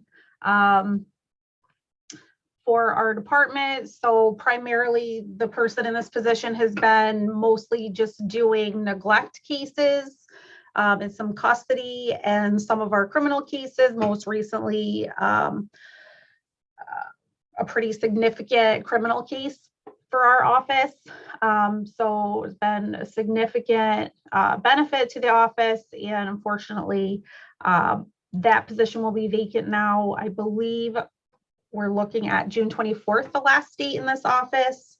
And so I'm hoping that you will fill this position, because we do have, well, we have less cases than the public defender, and don't hold that against us. We still have to appear in the same court. And I think all of you are probably familiar with when the court shut down during COVID, we started virtual courts. And while that has slowed down, if you're not aware, we are still doing numerous family court proceedings virtually, primarily the custody and the intake. However, a lot of those cases, if they do not settle, move forward virtually with the court attorney referees. And there are at least 3 court attorney referees that will be scheduled in front of. There's also the elected Judge Moses. There's Judge Story. The county court judge is also handling family court matters. Judge Carrero from Franklin County is handling family court matters. So there's numerous judges and court attorneys that we have to appear in front of on a regular daily basis. A lot of those cases overlap. We also have local court and county court that we have to appear in, as well as our regular evening courts. While we don't have evening court every night or every week per se, as you're all familiar with the desk appearance tickets, part of the wonderful reform of 2020. That is a request that the courts make to us each week with the dockets, if we're available, if we can appear for arraignment purposes with individuals that are scheduled in those local courts. When we're able to appear, we do. If we're not able to appear, those may go out to 18B or whichever attorney may be present on those nights if they're not able to reschedule to one of the conflict scheduled nights. I don't know what else I'm missing, but we definitely would like permission to fill, please. Questions for Amy on the assistant conflict defender? Yes. Amy, I support this position off of that, but do you know how we stack up statewide? Is there a recommended number of cases each individual should carry? And how do we do statewide in the average?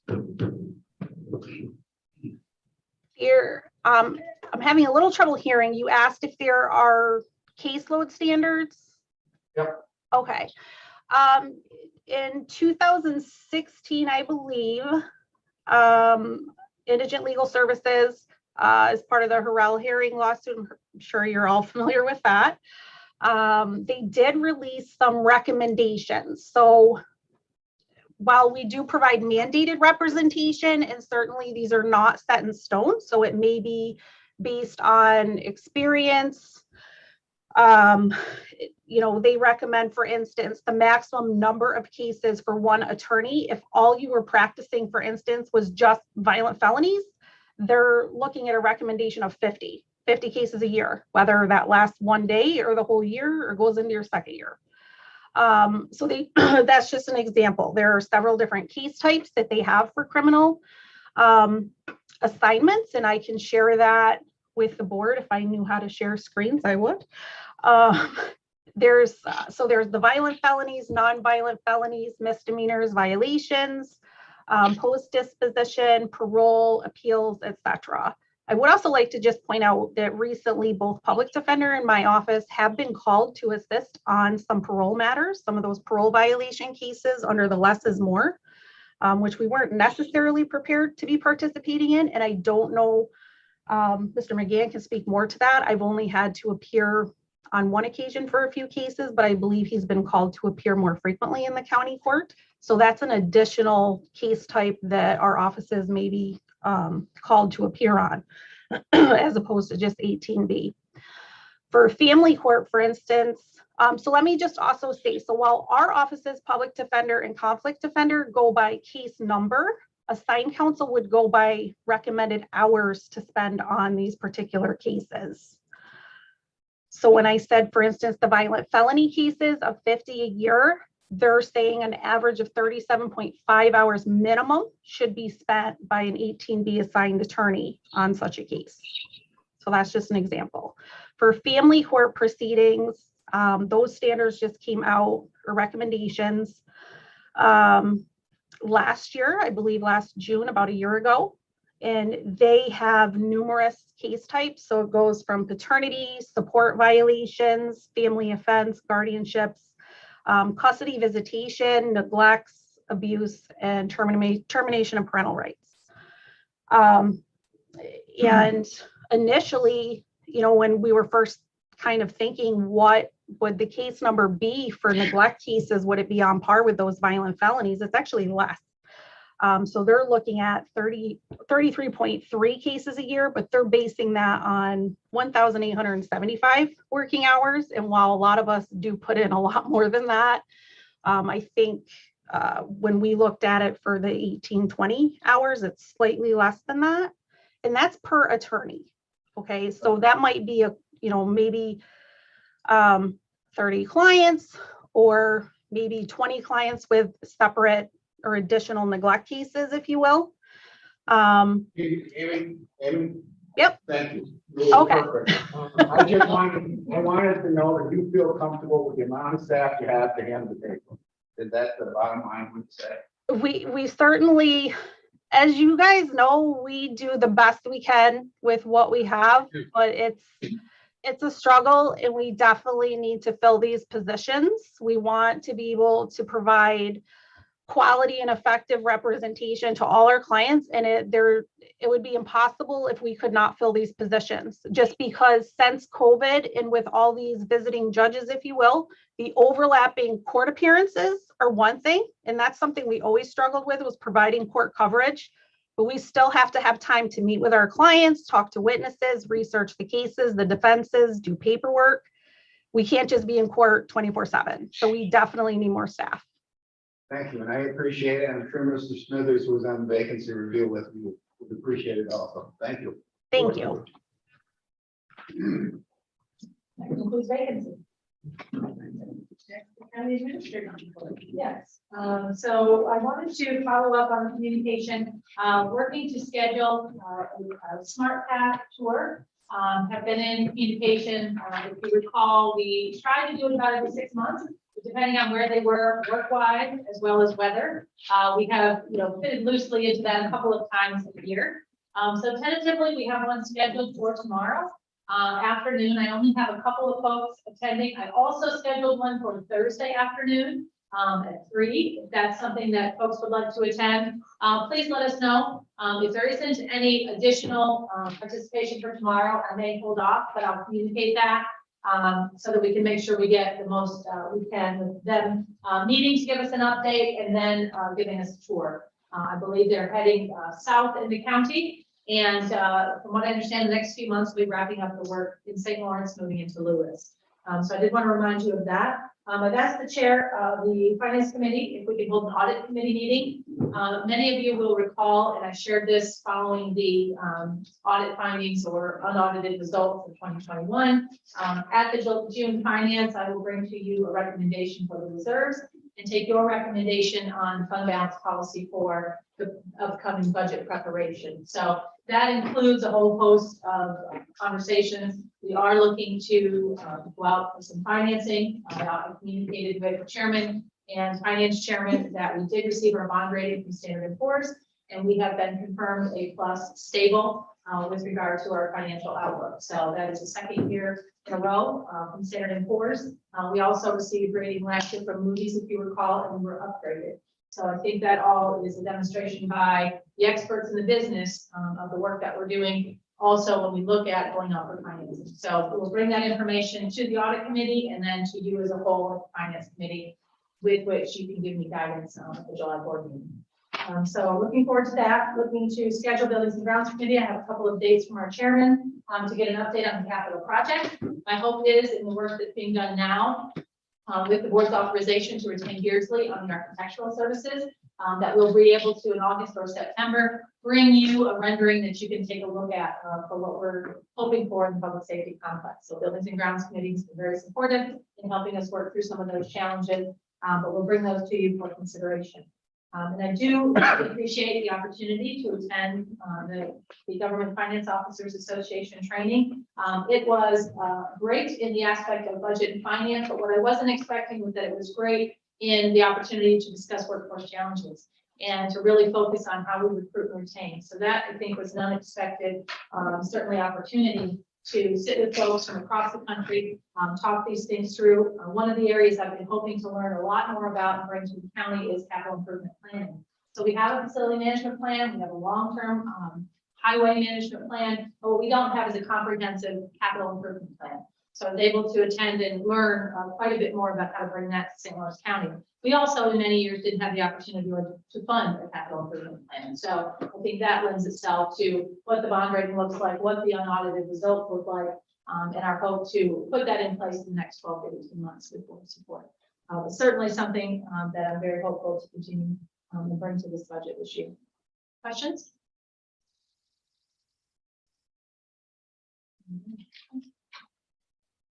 On committee report, the Agriculture and Farmland Protection Board received these. Thank you, Madam Chair. We launched that in April, and our meeting was not until October. But one thing we did in April led to the resolution that Jason presented this evening. That's the resolution authorizing the continuation of Act District 2, except for modifications.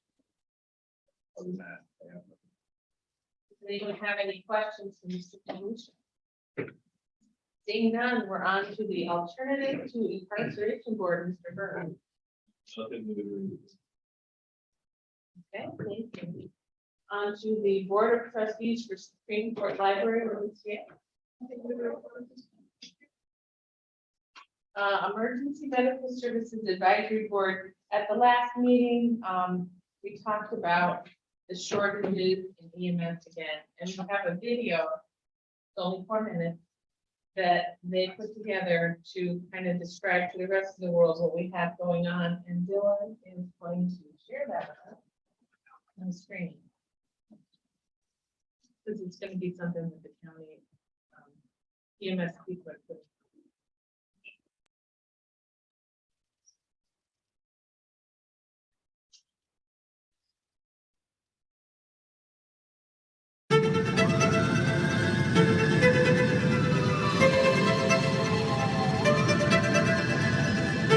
I worked in New York City in spring of 2020, and we were pretty hard hit. It was kind of like a 9/11 every day.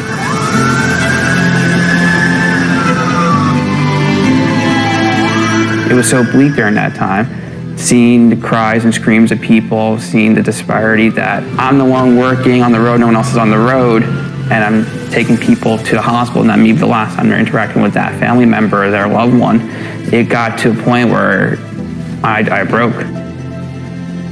You can freak out like in the ambulance, and then when we're inside, then we're like calm and collected because we have to reassure them that we are there to help them, and then that we know what we're doing.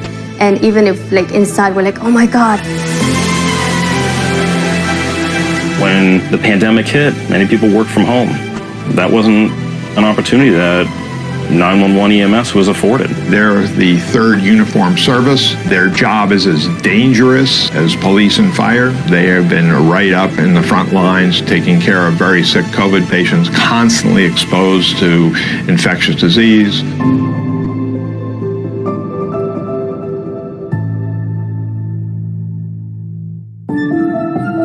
We met people who have been in it for a lifetime, and they've never seen it more sort of broken than it is now.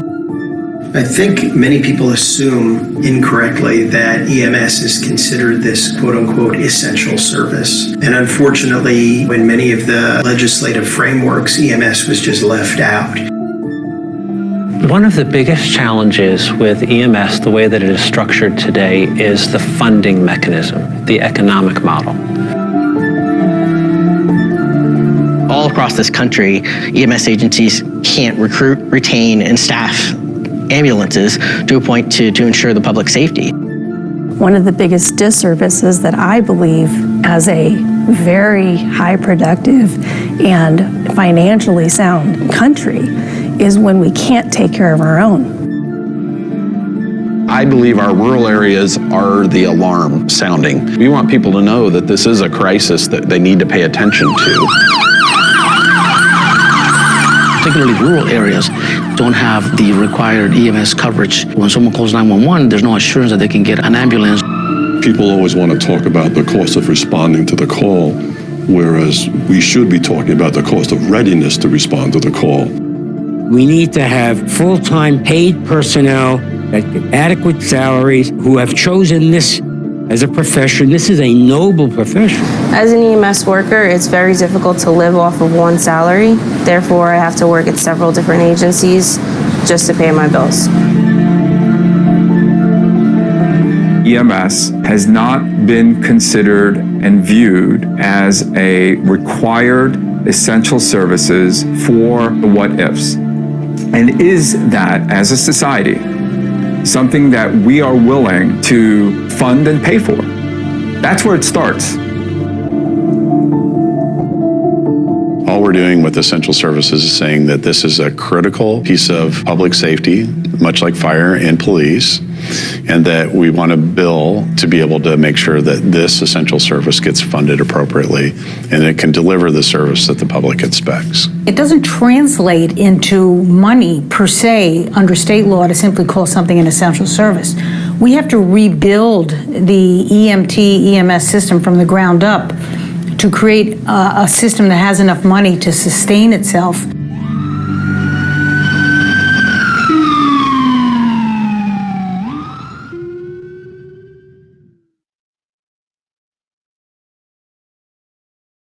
So I'm hoping that we can add to our legislative agenda, if it's not already there, next year, we will talk to people about designating EMS services as essential in our state. Yep.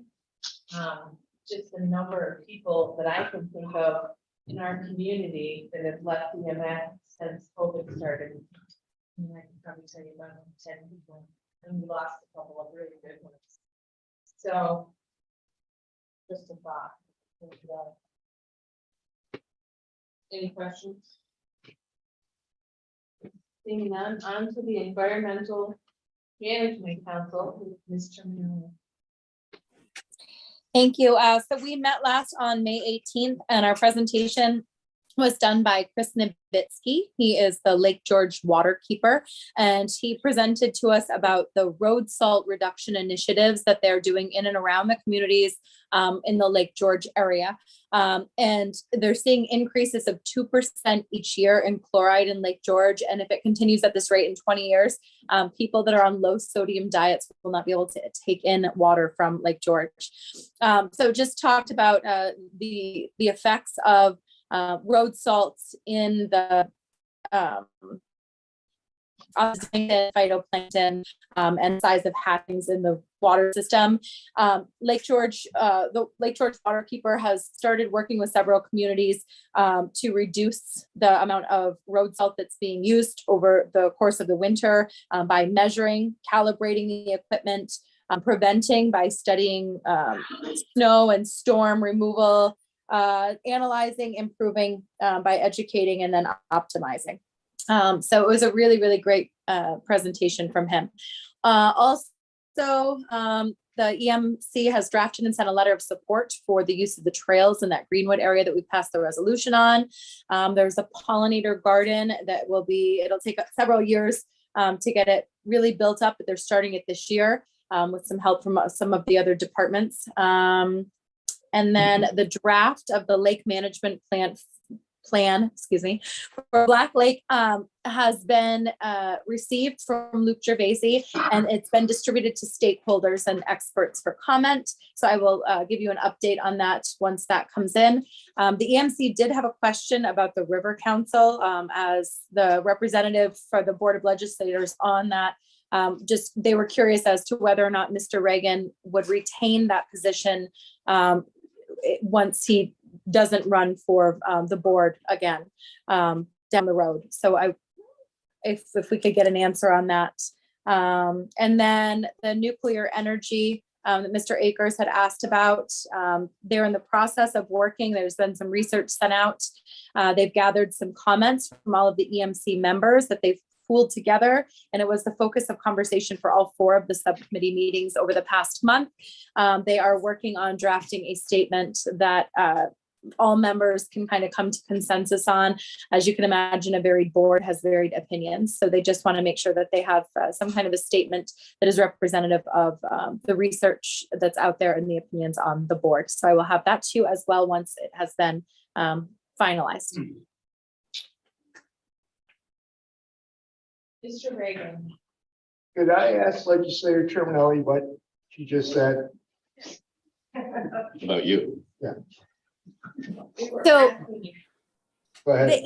the EMC was wondering, and I don't know if it's a question even for you, Mr. Reagan, or if it's something for the chairman. So as the appointee, the Board of Legislators appointee to the River Council, should Mr. Reagan no longer be a Board of Legislators representative? They were wondering if that position gets filled with another Board of Legislators member, or if he retains that position down the road. I would have no idea. I didn't appoint me to it. It was supposed to, I think when we spoke about it, it was supposed to be a legislator on the board. So if Mr. Reagan is no longer a legislator or moves to Kentucky, he would no longer be on the board. That would be my interpretation. Have you been appointed? Evidently. I thought the board chairman appointed me. Yes, that happened at one of our previous meetings. No, the Osagachi. Yeah, and I appointed you. Right, so what, So I would imagine it would be up to the chair, whoever the chair is when you leave, whether they want to appoint. or whatever. whatever chairman, a new chairman comes in, then they get to appoint who they want to these chair appointments. That would be my understanding. I would think. Well, I will try to succinctly send that message on. Anyone else have any other questions? Or it could be hereditary. Yeah, since you go sit your first board. All right, next up, Fire Advisory Board, Mr. Denise. Sure, I have nothing to report, but I will ask for our next meeting, which is Thursday. Thank you. The Inter-County Legislative Committee, they at the last minute canceled the meeting. Because somebody was on someplace. Next up, June 23rd, will be in.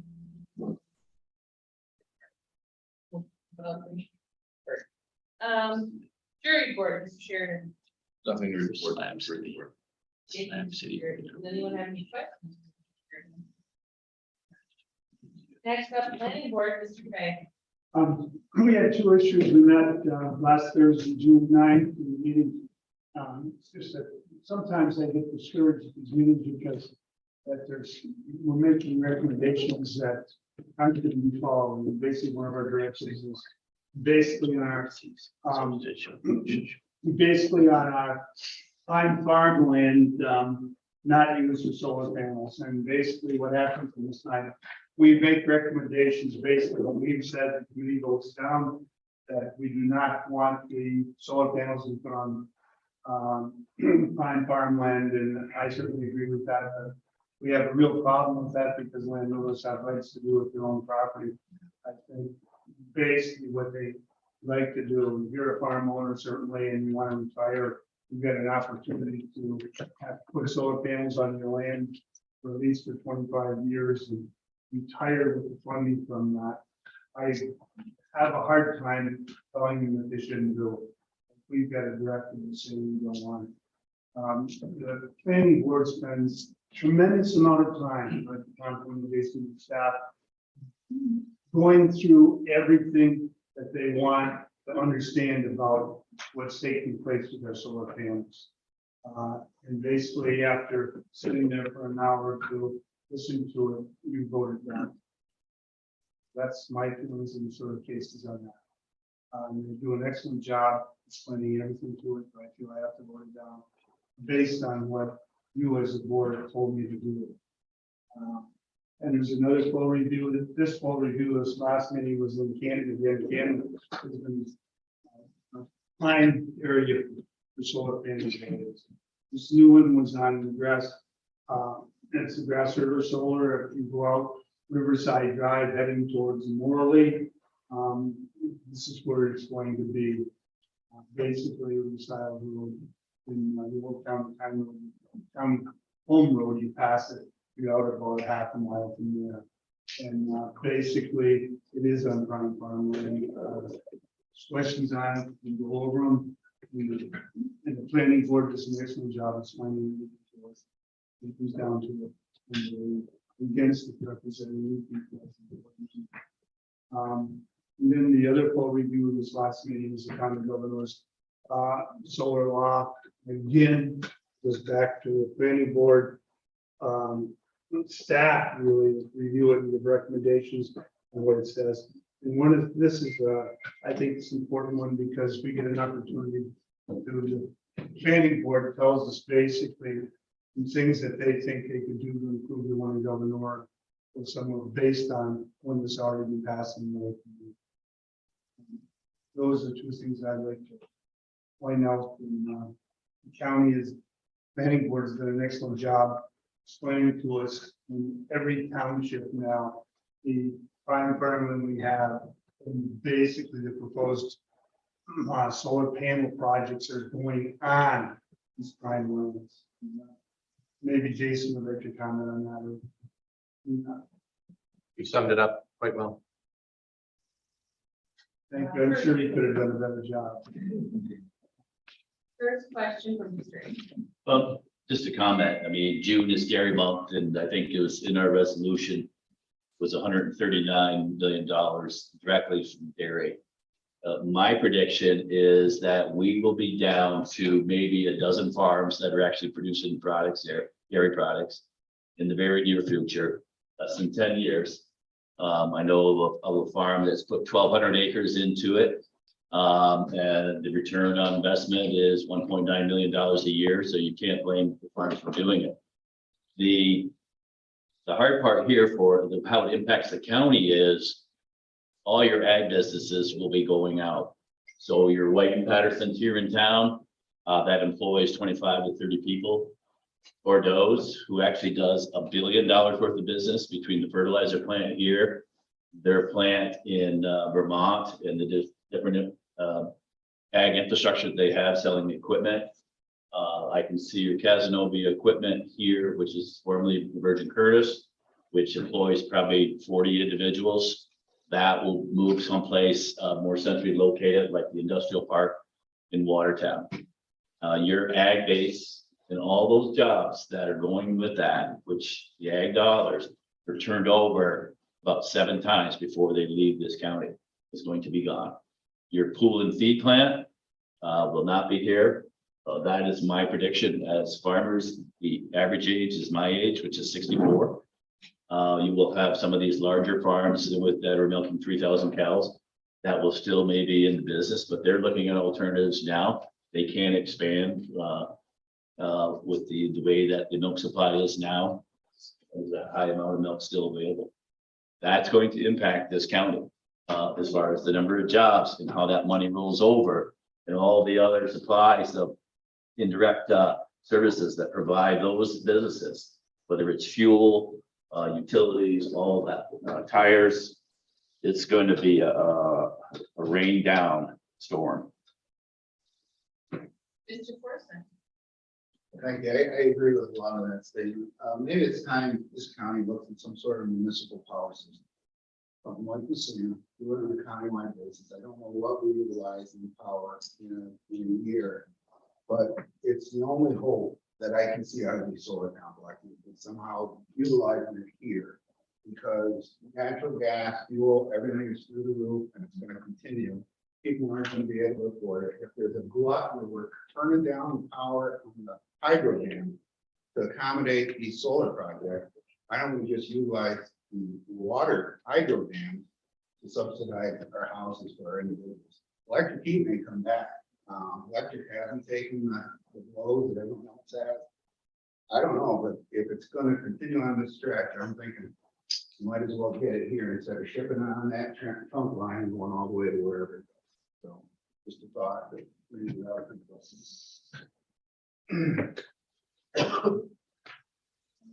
Each suggestion is an excellent one. I don't think we should let it slip. It's one of the fortunate things, but it's a great benefit. It would be nice for all of our county residents.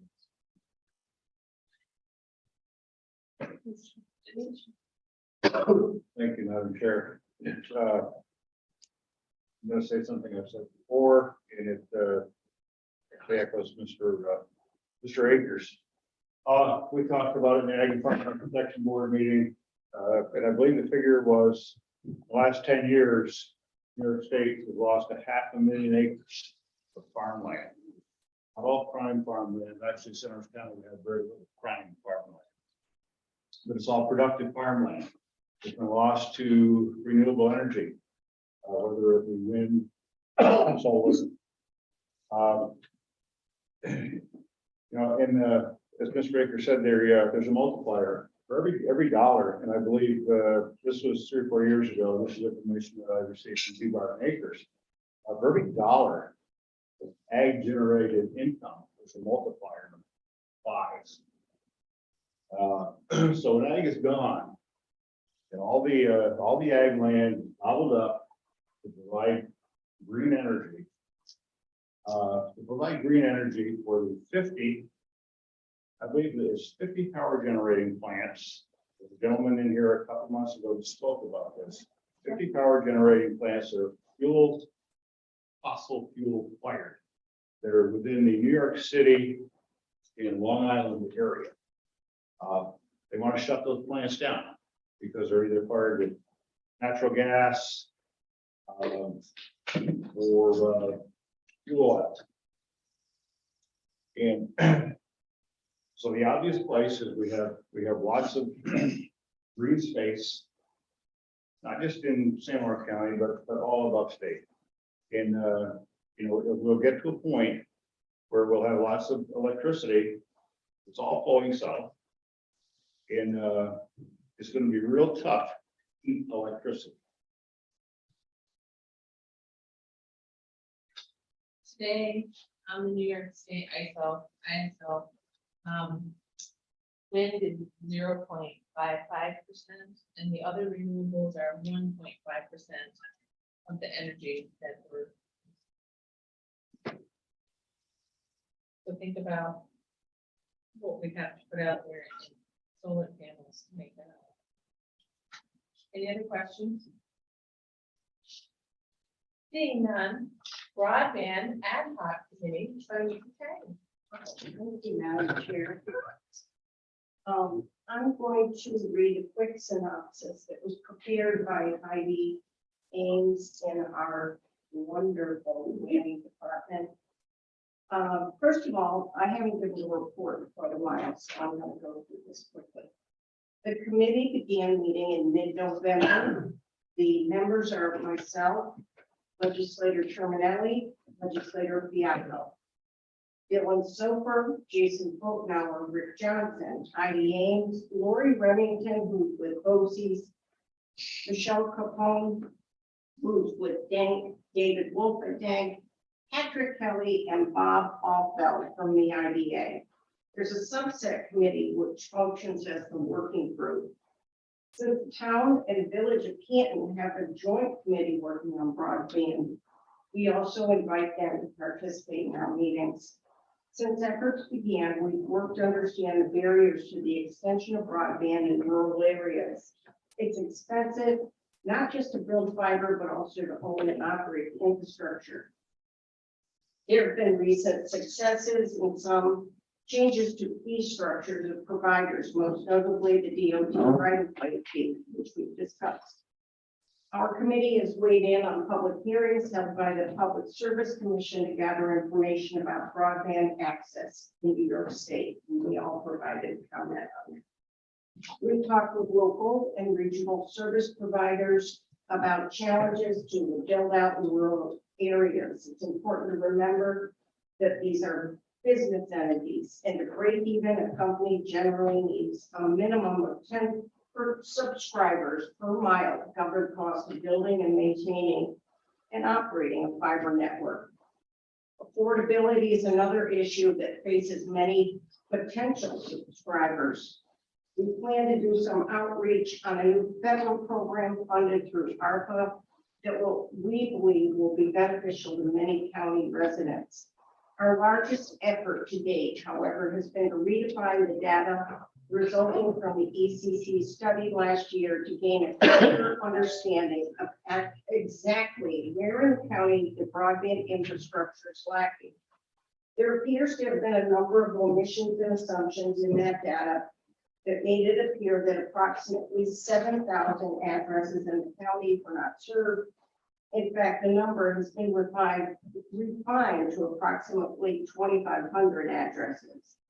This has been a time-consuming process and involved a review of real property, parcel classifications, discussion of ISPs, internet service providers, review of aerial and street sign imagery on town by town and road by road basis, and a full day of ground truthing where we drove the roadways and observed and recorded what was actually hanging on the poles. Mapping has been updated numerous times through this process, and they've done a phenomenal job doing that. Now that this list is refined, we have a much more accurate picture of the problem. We will be meeting with the ISPs later this month, and I got an email today saying that Spectrum and Slick have already confirmed appointments to share our work and review the maps together to talk about specific strategies to expand the existing network. Throughout this time, we've also worked to stay informed about existing and new funding opportunities through the FCC, ARPA funds, the federal infrastructure bill, and the New York program Connect All. I'm going to ask Jason, if I may, Madam Chair, to bring us up to date on another thing we've discussed.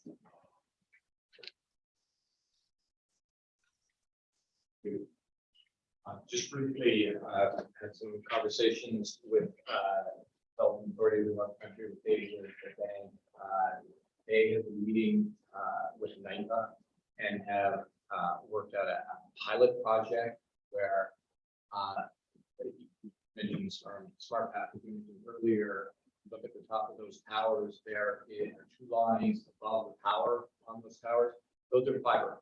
Those have fiber connectivity in them. And so DANK has worked out an arrangement to draw down that fiber line in certain areas. It's pilot project, so it's not around the county, but in the southern county, the town of Pitcairn, they're going to drop that fiber off of the smart path line, and Dank is going to have the box that the fiber would go into, so the middle mile management will push that out to a last mile provider, so there'll be an opportunity to have a fiber network in a pretty remote area of the county that otherwise would probably not be able to tap into a spectrum line that's nearby, or a Verizon, or some other ISP that already has some presence in the area. So that's exciting. They're still working out the details on that. They haven't started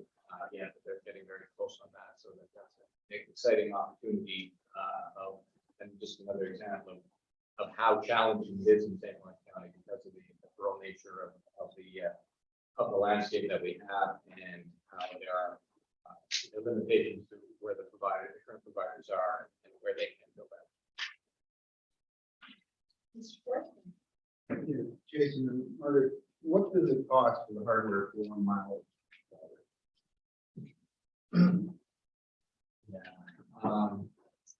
I have that.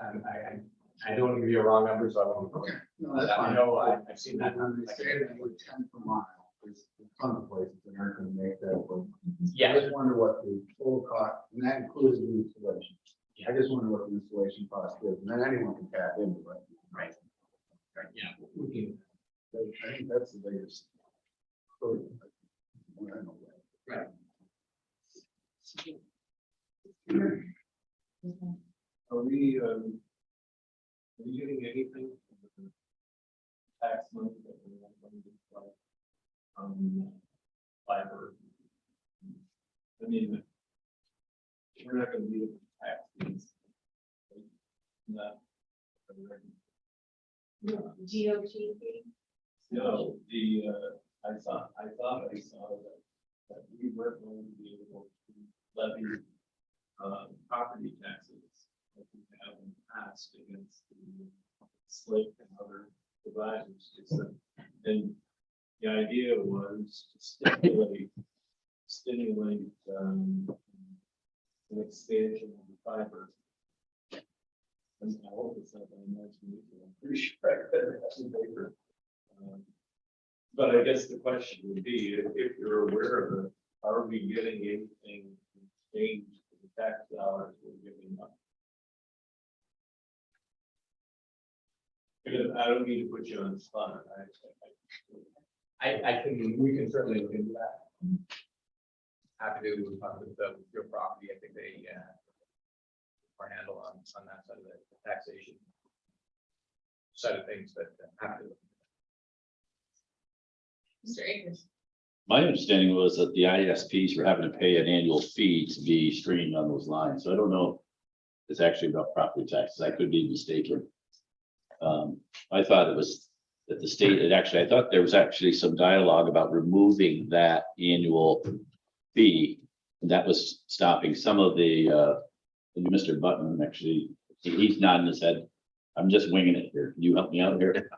The piece of state legislation that went through in this last session was actually the repeal of the fiber optic tax. That is separate and distinct from the real property taxes that are assessed and collected. So that repeal was, as you suggest, designed to spur on added investment in the development of broadband throughout the state. And was the state the recipient of those permit fees or those taxes, or was it the actual utility lines themselves? That actually would probably be a better question for Renee, but I don't believe that we actually were the recipient. I do believe the state was the recipient on the fiber optic tax. I may. So I do have a question, since we're talking about ARPA funds and broadband. We had a discussion, you and Ruth and I, about reaching out to the municipalities on the water sewer. Are we in a preliminary stage here? Is that something you're going to bring to us at some point in time? Yeah, sure. I think we do. Could be fun of that. Yeah, we worked up an application form, and draft application form. Basically, we have a cover letter, then an overview of the program, and then the application form, and it's structured in such a way that project. The applicant would need to describe the project, describe how they are funding the project. How this, the money, the 3 million in ARPA funding would be eligible for some gap financing or last financing into the process. So yeah, we've got that all developed. I was going to share with that group. Okay. Just to get her input, and happy to share with the whole committee. So I've made the various towns that I represent actually know that this is coming. Yeah. Okay. So I didn't know. Yeah, Thank you. it's essentially, the application process is ready to go. The next step would be actually working out how the back end of it, the contractual process of how that, how if the municipality was successful in a successful application, okay, well, now it's the next step. We want to have that next step worked out before we put the application process. If there are multiple applications, will the planning department be involved in the scoring of these plannings? We do have a scoring That- matrix that we put in that will be in the application. So that would be up, I guess, would be up to you how, if you want us involved, you'd be happy to be involved. Yeah, I don't think the board is, it's not something that we're skilled at. This is kind of what you do, I believe. Certainly the IDA does this. I know with the River Valley redevelopment, Yeah. they have a matrix, so. Yeah, it's in, we put some of their, Okay. so good format. Okay, so it's coming then, great, Yeah, it's. thank you. Next up is Mr. Reagan. The, following up to, Mr. Akers', remarks. I think, my hope would be that the planning office, be allowed to score these applications and, propose, what municipalities' projects ought to be funded, in order to take the politics out of it and to prevent this from, reverting into a, pork barrel fest. And I think it's important that, the board, give the planning office that authority and, stand by it, regardless of what the results are. Because I'm sure some of us, may not be happy with some of the results. And I think it's important that we as legislators respect the scoring process, whatever it is, and not interject politics into this effort to benefit St. Lawrence County.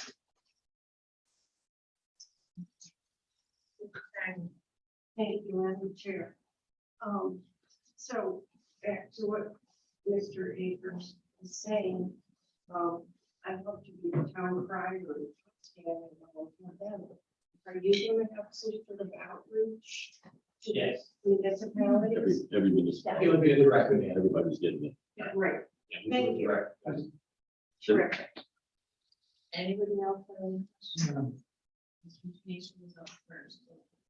Just a quick comment, and I'm really pleased that we're using some of the ARPA funding for sewage and water, for some of the, hopefully some of the smaller communities.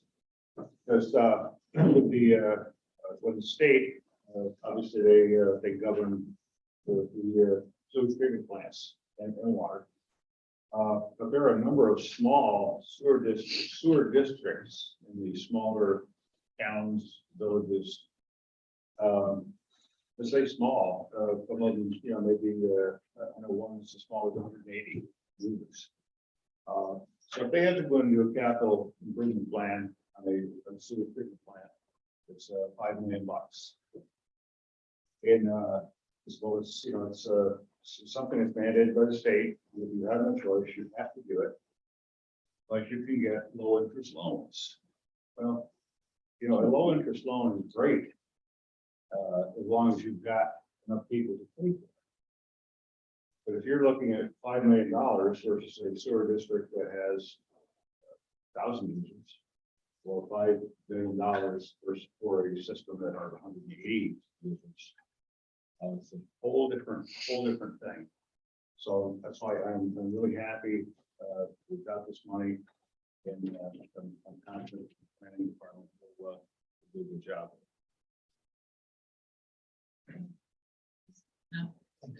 Okay, so no other questions? Okay, we'll go into, thank you, Jason, we'll go into old and new business, old business. It's first thing. I guess it's for Ruth or the board or the chairman. I brought up earlier with Matt Danner, the dispatch, and we just wondered if there's a status, if there's plans, if we're just done talking about it, or where we're at. We're not done talking about it. We've been focusing our efforts on the project to upgrade the dispatch center. That's certainly something we can schedule. And the status for everyone, I know there's some information we're still waiting on. They may have it by now on the alarm systems and audits, but there's some other things that we're waiting on. Thank you. You bet. Old business? Mr. Akers. Which brings me to the city. There were some monies that were owed to us. Has that been paid off? What is the remaining balance, and what is the schedule to be paid? So the current balance outstanding is $275,508.89. There was a payment made on March 23rd was the last payment we received. The schedule they provided to us has another payment scheduled on June 30th, and then the last payment, which will complete that outstanding balance, is scheduled for August 18th. Excellent. Thank you very much. Welcome. The other old business. Okay, on to new business. This is Hagan. Thank you very much, Madam Chair. I don't have an agenda, so to speak, when I speak at these meetings, but I do have a purpose, and that is to represent the citizens of this town. That could include citizens of other districts as well, in the entire county. But it's been the tradition of this board to declare particular months throughout the year to awareness months. And I've made it very clear through my tenure on the board that I am a full supporter of the Second Amendment.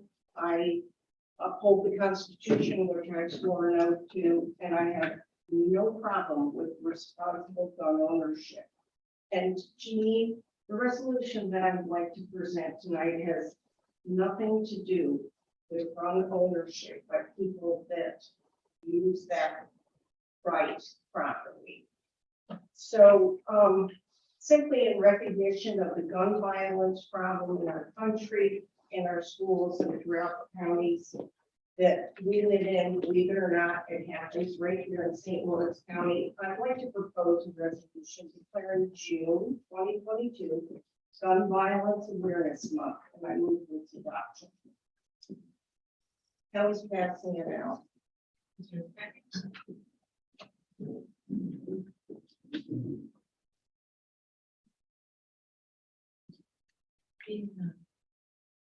Don't see it.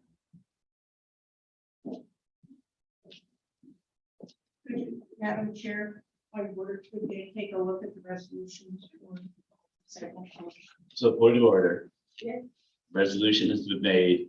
There is no second, therefore there is no resolution to look at.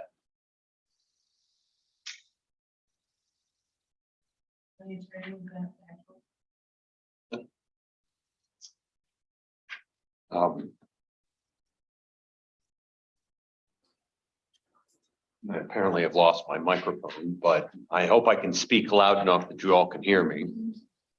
You all have something in front of you, so for me to say individually and from a parliamentarian procedure that you don't have the right to look at it would be not something I'm going to say. What I will say is that without a second, it is not in front of you from a procedural standpoint, and so no action can be taken on it. That doesn't mean that a second couldn't be made, but no action can be taken on it without a second.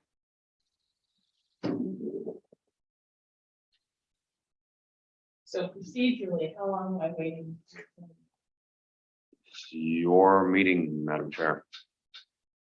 So do I have a second anywhere?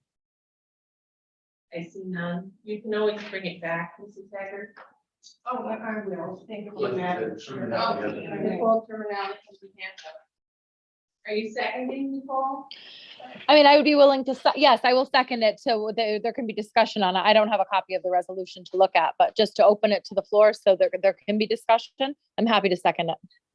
She just emailed it to you. So seconded by Ms. Terminelli.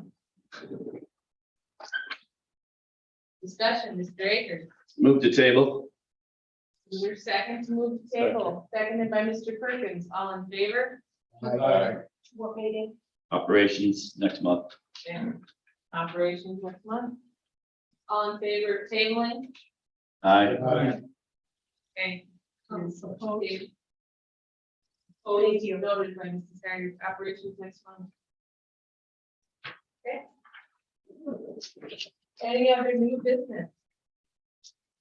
If there's none, CDP presentation I thought was wonderful, but it also goes back to one of the things I've always talked about, which is us working with our communities to come up with a concentration to a county-wide food consortium that deals with the USDA. All these small food banks, when they purchased at the FDA, USDA foods, $1 is $2 at the bank, right? If you can get a county-wide consortium, and I recently found somebody who was willing to lend us a building to store things at, $1 in your hand is worth $5 of USDA food. So if our budgets are being cut, if federal dollars are not growing, we may well at this juncture think about pulling together and finding places and people within our own communities that run food banks that may be interested in consolidating our efforts. Just something to throw out there. Yes. Oh, are you going? Yes, ma'am. Okay, thank you. Would that facility have to be equipped with refrigeration and that kind of thing? Okay, so it just isn't a storage for dry food. Be able to. Just a comment, New York Farm Bureau organizes food, supports the Central Food Bank. Thousands, literally hundreds of thousands of tons of maybe not prime vegetables that are left over after the harvest, donated. Stauffer family donates a cow per month, I believe, at their farm, that they have Tri-Town actually do the packing for it. This is under the charity of the Stauffer farm, and they submit a cow per month, I believe, to the Central Food Bank. And it would be lots of donations like that, but I would say buying power wise, if you were able to deal with an entire county under one purchasing thing, you and I talked about this before, and it's just a difference in buying power from $1 to $2 and $1 to $5, and it may be well something we should think about. Go ahead, Mr. Burke. I think it's a good idea. Certainly works for, you know, thinking about anything. Just give you an idea, so if anybody's interested, figure out who your people are in your neighborhood, and I guess we go from there. Is there any other new business? Seeing none, do we have need for executive session? We do for personnel, the medical, financial, credit, or employment history of a particular person or corporation, or matters related to the appointment, employment, promotion, demotion, discipline, suspension, dismissal, or removal of a particular person or corporation, negotiations, and appointments. Okay, so a motion to go into executive session. Mr. Smith, second by Mr. Forsythe.